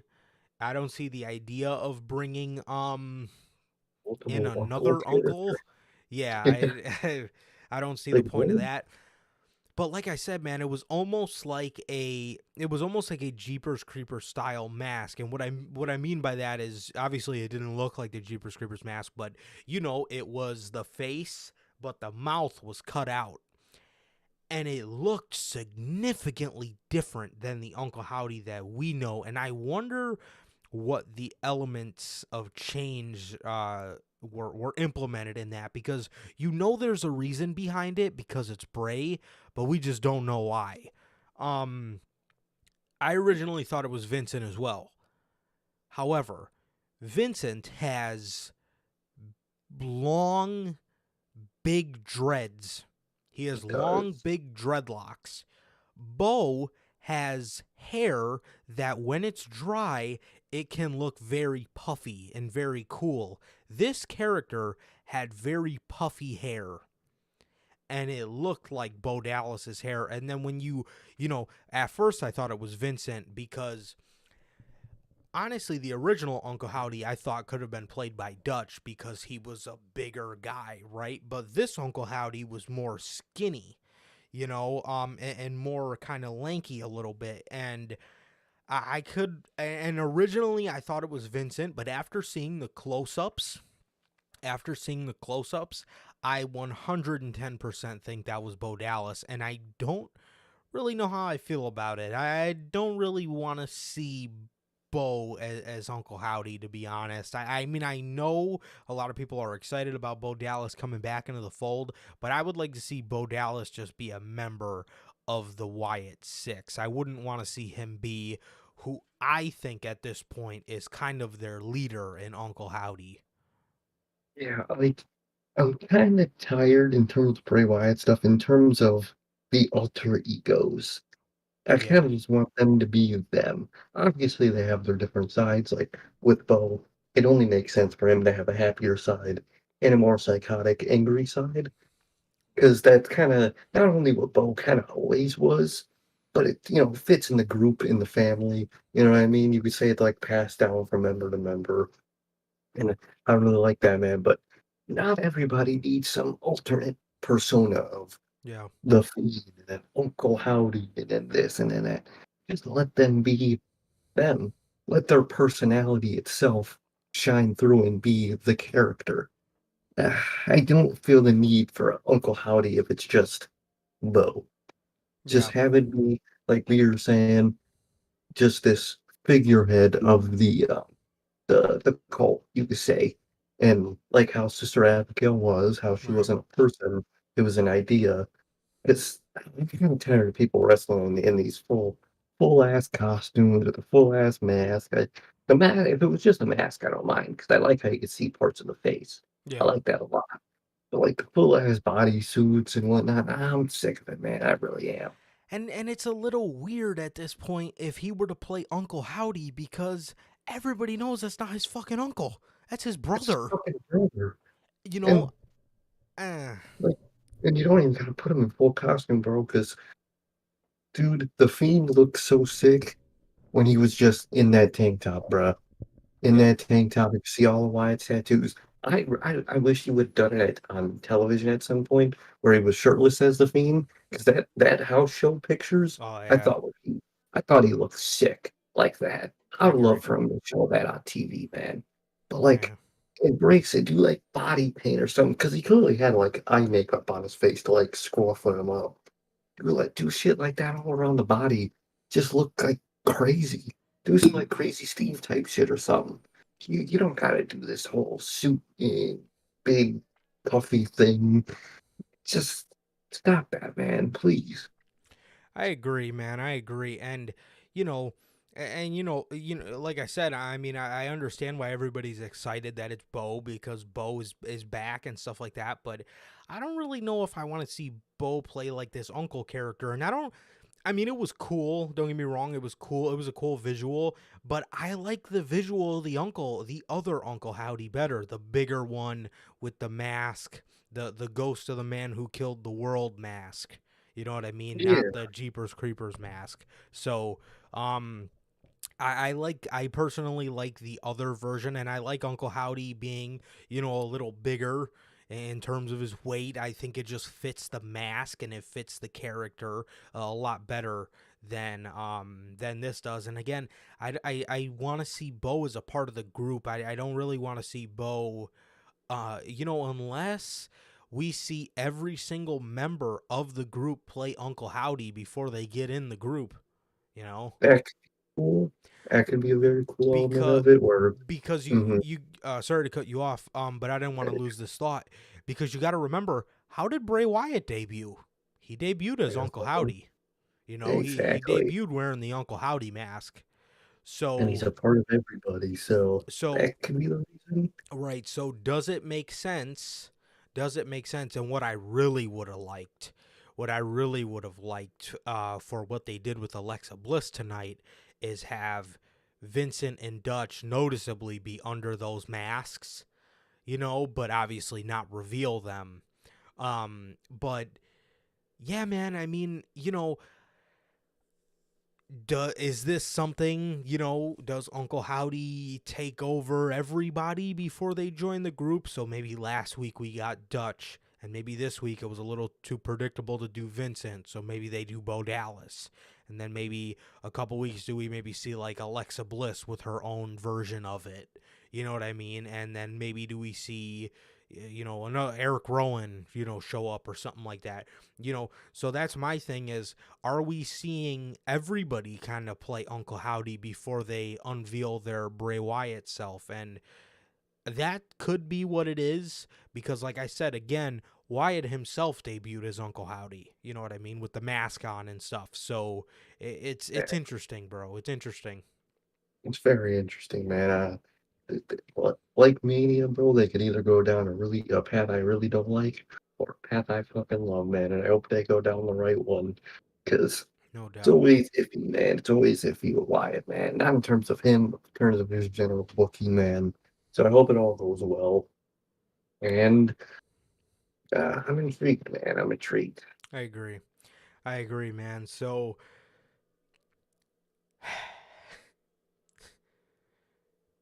Ronda Rousey wrestles Raquel Gonzalez in the SmackDown Women's Championship match for SmackDown. She beats Raquel, and after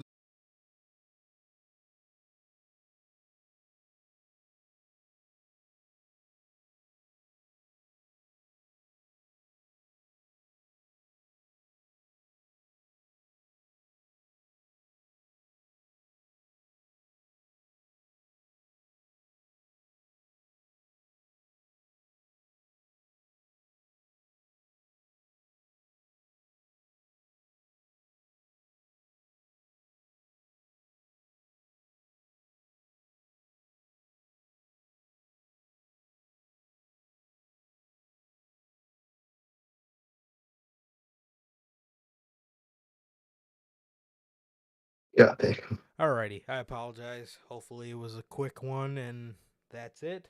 Okay, so we hear more of like a Ric Flair intro to her theme song as Charlotte. Charlotte Flair makes her come back to the WWE, and bro, first of all, the theme song, Def Rebel is the worst music producers in WWE history. They have managed to create some of the worst theme songs I think I've ever fucking heard in my entire life, man. And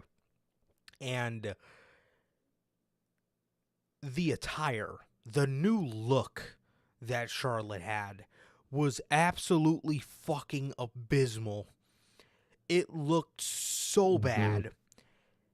And she's back, and Charlotte Flair acting like a babyface is never the moves. It is never the moves. It is absolutely horrendous every time it happens. She gets in the ring, and she challenges Ronda Rousey to a match. And what does Ronda Rousey do? Like a fucking idiot. She says, well, I'm feeling spicy tonight, so you got your match. As Shayna Baszler is pleading with her not to accept the title match, this dumbass Rousey accepts the match, and Charlotte Flair beats her via roll-up in an attempt to make Sasha Banks look like the smartest fucking individual on the planet. Swear to God. Bro. Oh, fuck. And it was some of the most unnatural shit I've ever seen in my entire life. Charlotte Flair playing babyface wasn't it. Michael Cole saying that it was thunderous. And the part that was horrible about that, the fucking fans were actually cheering for this garbage. The fans in Tampa, Charlotte Flair goes into the crowd and starts parading around like she's fucking Johnny Gargano in 2018. Oh, listen. Bro. Dude. That shit was horrendous. The more things change, the more they stay the same. This is supposed to be a new era, and Charlotte Flair is coming back into the company and just getting whatever she wants again, yet again. Wow. When SummerSlam happened and Damage Control first debuted, I, along with everybody else, thought, wow, this women's division's really going to turn around. This is going to be... Because at the time, AEW's division was really bad at that point. So I'm like, man, they are going to destroy AEW's women's division by the end of the year. Man, was I wrong? Oh, fuck. Man, dude, from Damage Control, well, loser, jobber, booking, whatever you want to call them, control, to the Charlotte shit, to Ronda Rousey, to the way they booked Bianca Belair, man. Dude, what the fuck? What is the WWE Women's Division? This is supposed to be the pinnacle of women's wrestling right here. This is where the revolution, evolution happens. The fuck is all this, bro? This shit is garbage, bro. You have Charlotte Flair returning and doing the most Vince McMahon thing ever. Not only having her win, be a baby face and have her go through the crowd. Not even to mention Def Rebels. Garbage production.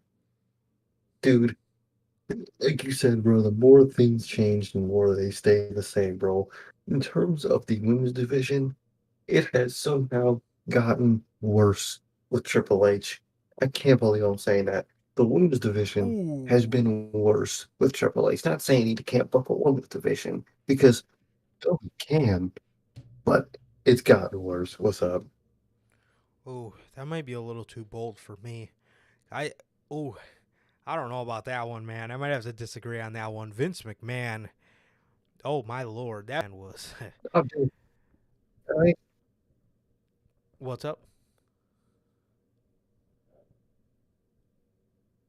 Like, it was bad. It was really bad. But the thing is, the thing with Triple H's booking is we expect it to be so That's good, true. and it's been so ass. Yeah, And that's fair. he's taking these great people, all the members of Damage Control, Bianca Belair, and he's just doing horrible with it, man. Because we expect him, because, dude, that 2018 NXT Women's Division was peak women's wrestling, bro. Really from 2016 to 2018. That Yeah. shit was Oh my peak. god, yeah. You had Asuka, era of Asuka, best women's wrestling ever. Don't at me. And you had Shayna, basically the same. They were the wait. Are we still, Uh, okay, are we still good? I think. Okay, we Okay. reconnected.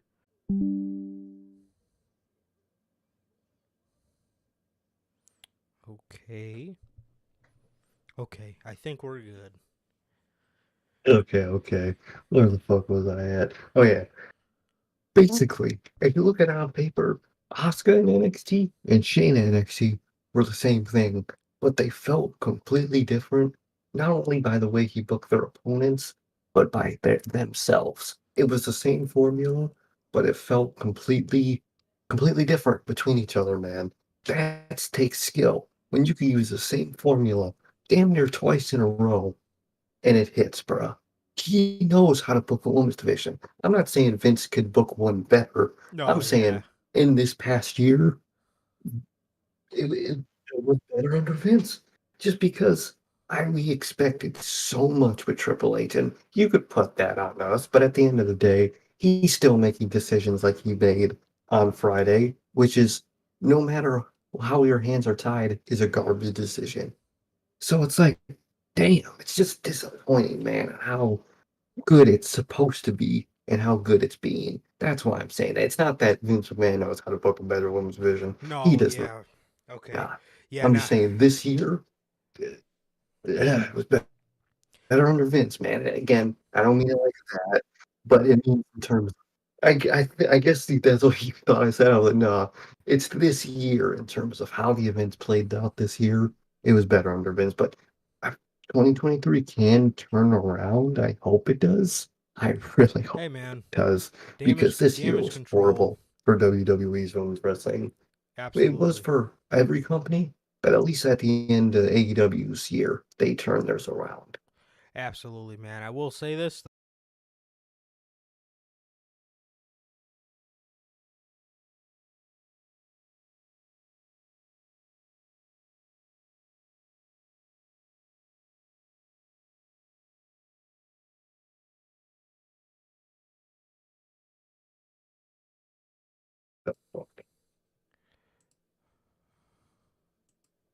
Okay, we're dipping right back into the red.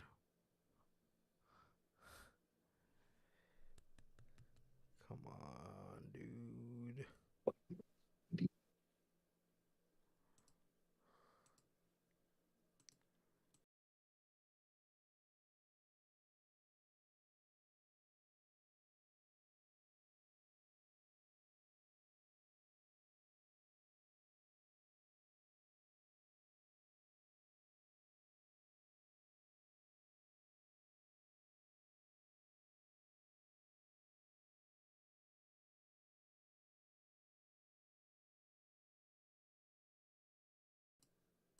Okay.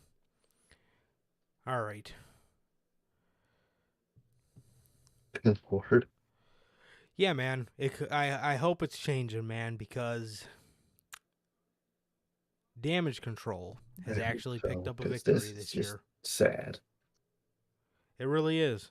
It really is, man. So, Hmm. um, yeah, man. Yeah, I mean this stuff with Charlotte, bro. I mean, how do you make a decision like that, man? How do you make a decision like that? Um, Especially again under a guy like Triple H, who you expect so much from, because again, man, from the years of 2000 and I want to say 14, bro, to 2019, it was all peak stuff, really.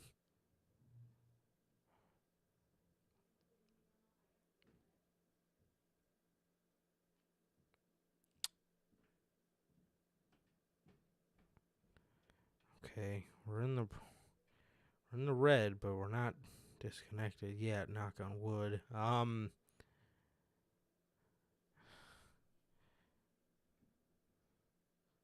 you still hear me? Okay.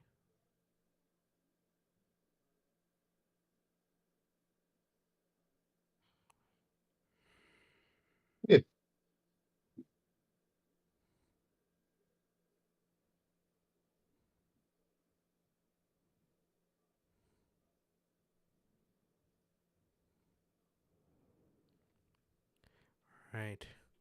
Right. Okay. So, all right. Yeah. So, yeah, man, I don't know how you make a decision like that, man. I really don't, man. And it is utterly upsetting. This woman is back and she is already a champion. And again, that is, it seems like your attempt to make Sinks look like the smartest fucking individual on the planet. So, Monday Night Raw. Oh my God, man. And possibly Naomi. Don't worry. Yeah, yeah, man. Monday Night Raw opens up with the Bloodline taking over the show. They took over the show here, and Kevin Owens would come out and he would, threaten to go down to the ring and punch Sami Zayn, which then Adam Pearce would come out and tell him not to. Instead, he's going to put all of the Bloodline in action on the show tonight. So that was how that started, as the tribal chief ordered them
Okay, I believe we're back, at least for now. Um, okay, where were we? Yes, the start of Monday Night Raw, man. The Bloodline come out and they say they're gonna wreak havoc on the roster because of their loss from Friday. And Kevin Owens comes. Okay, and then if I could finish a fucking sentence, and then the Bloodline leave, and that was the end of the first segment, man. And then next we had the Bianca Belair and Alexa Bliss Raw Women's Championship match. This match was going not good. It was going like any Alexa Bliss match does. Her and Bianca Belair. The story throughout this one was Alexa Bliss couldn't overpower Bianca Belair, so that was that. Um, as the match ended, Man, that was fun. uh, Oh, go ahead. You're about to talk about it. as the match ended, the Bray Wyatt logo starts flashing on the Trons, and Alexa Bliss starts nodding out. It looked kind of goofy. It looked kind of goofy, bro. It really bad. What's that? She played it really bad. She made it look like she was fucking getting sturdy every time the fucking logo flashed on the screen, bro. Dude, She, she did not play that off well. no, not at all, bro. I mean, she was she was like I said, just like oddly like Yeah. nodding out, and it looked really horrible. It looked really horrible on television. So Alexa ended up snapping and I believe giving Bianca Belair a DDT on the steel steps, man, and she pretty much just lashed out on Bianca and got herself disqualified. She hit the ref. And yeah, man, they're really doing something interesting here, man, and I'm interested to see where it goes, but I will say her playing it off, was just really really bad acting, if I'm being honest, bro. It was, man. It was. I really liked Alexa when she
Oh my god. The leg cut off. Somebody. Oh, you're back now. Somebody's Oh, genuinely trying to drive me insane. I genuinely think somebody is trying to fucking drive me insane. holy fuck, man. Bro, back to what we were saying before we were cut off like 6 times. Dude, I take the quality of this podcast very seriously, and I just want you guys to know how much this frustrates me. However, if we can just get through Raw really quick, or give you guys a half-assed version of Raw, because nothing wants to fucking work for me right now, dude. Bro, don't. Okay. Alexa Bliss was distracted by the Uncle Howdies in the crowd. Looked really goofy. Yeah, just real weird, man. Real weird. They have a random people in the back. Yeah, it's the random people in the mask. I didn't think was it, bro. Yeah, definitely. Definitely not, bro. Definitely not. So after that, we got Elias versus Solo Sikoa in a Music City street fight. Elias and It's like his gimmick WWE. matches return. Oh, dude, I hate gimmick matches. They're It's always always so something lame and music. stupid. Yeah. Fucking guitar on a pole match. Ugh, it's all horrible. Yeah, the Alexa Bliss segment looked incredibly goofy, and it just That shit horrible. yeah, it was not good acting whatsoever, man. It was really just really bad, I thought. Yeah. Yeah. Yeah, there's definitely better ways of doing it, definitely, than having her absolutely tweak out like she's fucking Perk Angle in the middle of the ring. So that was that. They just fucking look at 80 like Yeah, that was that. Kevin Owens and the Street Profits. Kevin Owens and the Street Profits versus Sami Zayn and the Usos. They actually, I know, well, they were in Nashville, but Elias has always done. I remember he used to do them against Braun Strowman. He just always has Jason Jordan, I think. He just always has these like music-y street fights, and they're just fucking awful. But regardless, Kevin Owens and the Street Profits. I believe this ended in a no contest. Dude, you gotta be lying to me, bro. You. no way. All right, we're back. It was a quick one. Oh man, bro, they're really testing me today. They are really It's testing me ticking, today, man. So I'm gonna try to hurry up and finish this. I really fucking apologize to you guys, man. I really do. Again, I take the quality of this podcast very seriously, and when stuff that's oh sorry, what'd you say? You're not red. Oh, I was just gonna say That's the thing, when stuff like this happens, that's out of my hands. I know it's out of my hands, but it's just unacceptable, bro. We got to look at Cody Rhodes and his recovery. I really wish they would just keep silent on Cody Rhodes until the Royal Rumble. You know, if WWE could use what they do best in any time and acting like people don't exist, I think it should be when their own talent is injured and before a return of some sorts. I really think that would work the best. Exactly, bro. Exactly. Just don't tease it. Don't mention Cody. Just let it happen. Just let the moment happen where he's back, bro. Please. Absolutely. Absolutely. You know, because it hits different more if the announcers are acting like exactly, bro. Yeah. You know, the announcers. It's not gonna hit the same if the announcers are like, "There's Cody Rhodes. We've been seeing updates on him every week." Like, no, Yeah. like And Cody Rhodes back Cody's from his heroic injury. literally, and Cody is not some fucking NXT guy that nobody knows. At least the WWE crowd doesn't know. Everybody knows Cody, bro. Everybody knows him. You could just straight up debut him. It will pop. Absolutely. Absolutely, man. Dexter Loomis defeated Chad Gable. I know damn well. Oh. All right, we're back again. Another quick one. Holy fuck. I'm genuinely going to punch somebody in the throat. Okay, Damage Control was out there, and they were cutting a promo that was interrupted by Yep. Mi-Chan, Mia Yim, would then come out and be the mystery tag partner, even though it started as a handicap match for Becky Lynch. Becky Lynch would get distracted by Bayley, and it would cost her the loss as Damage Control won the match. Let's get down, man. I mean, they made fucking me and him look like a fucking idiot in the process, so they didn't do themselves any favor with that. How do you come in to help somebody and you're the reason they lost? So there's that. But bro, what fucking Bailey said when that happened was so hilarious. She just looks at fucking the announcers and like, what's going on? This is not supposed to be that type of match. That shit had me cracking up, bro. Yeah. I fucking love Bailey. Dude.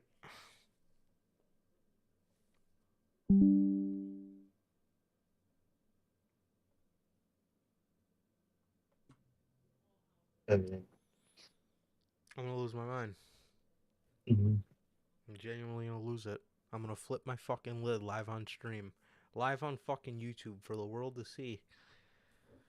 More like our regulars, but you get the point. Okay, if I can finish a goddamn topic before this goes out again, we get a video package from none other than Dominic Mysterio talking about how prison changes a man.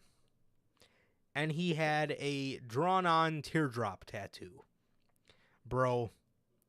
Oh, Yes, Dominic has been great, bro. Mans has just been absolutely hilarious, bro. He really has.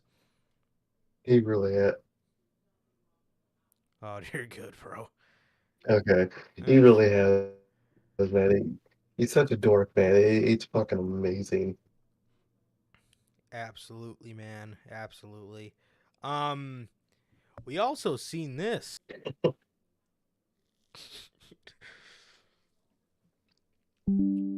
Oh, man. Oh, Oh. oh my All right. God. You also see in the background.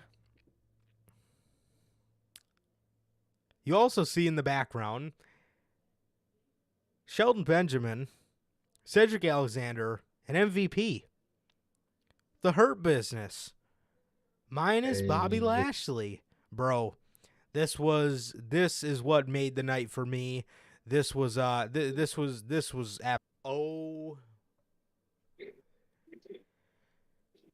two more segments. Two more fucking segments. a lot of people thought they were going to come back tonight, and they did not, but bro, we're seeing it, man, and it's awesome. And we haven't seen Omos, bro. I think MVP might have just dumped him. Thank God. I hope so, man. I hope so. Yeah. It's good stuff, man. It's good stuff. So, in the main event, the last thing on the show, man, in the main event, we got a great main event between Austin Theory and Seth Rollins. Austin distracted the ref, man, low blowed Seth, and hit him with the A-Town down. Pick it up so much. Ugh. Ooh. Bro, it was a really good main event, man. It was one of the best Raw main events I've seen in a minute, and I thoroughly enjoyed it, man. Yeah, in terms of matches, it was a good way to start the year off at the end of the show, man. And with that, yes, I Way better. what were you saying, man? Now that we're reconnected. I'm checking at this point. I like them better than the last version.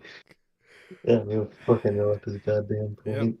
I love our Oh, brief. so dangerous.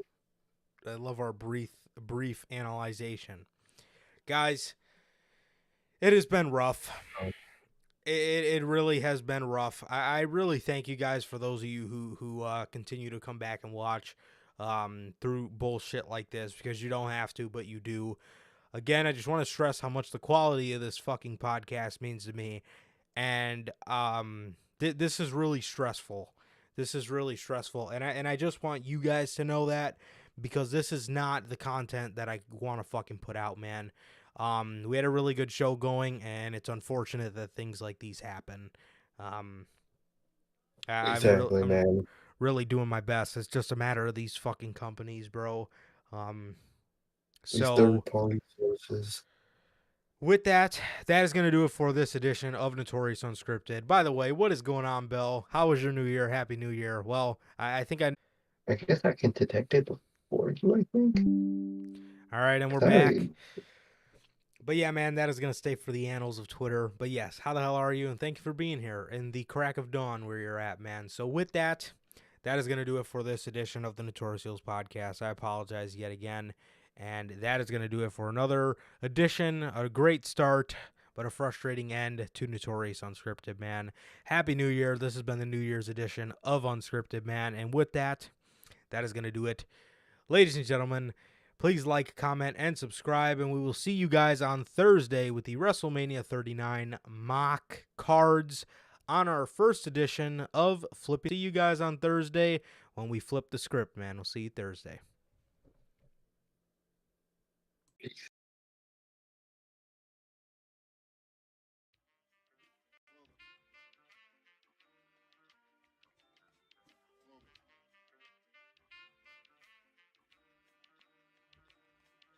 I used to get deals on the bitch. Now I throw shields on the dick to stop me from that HIV shit.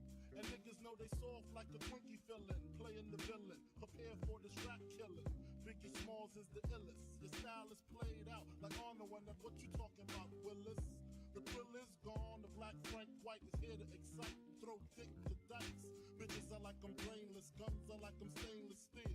I want the fucking fortune like the wheel. I squeeze cats till my clip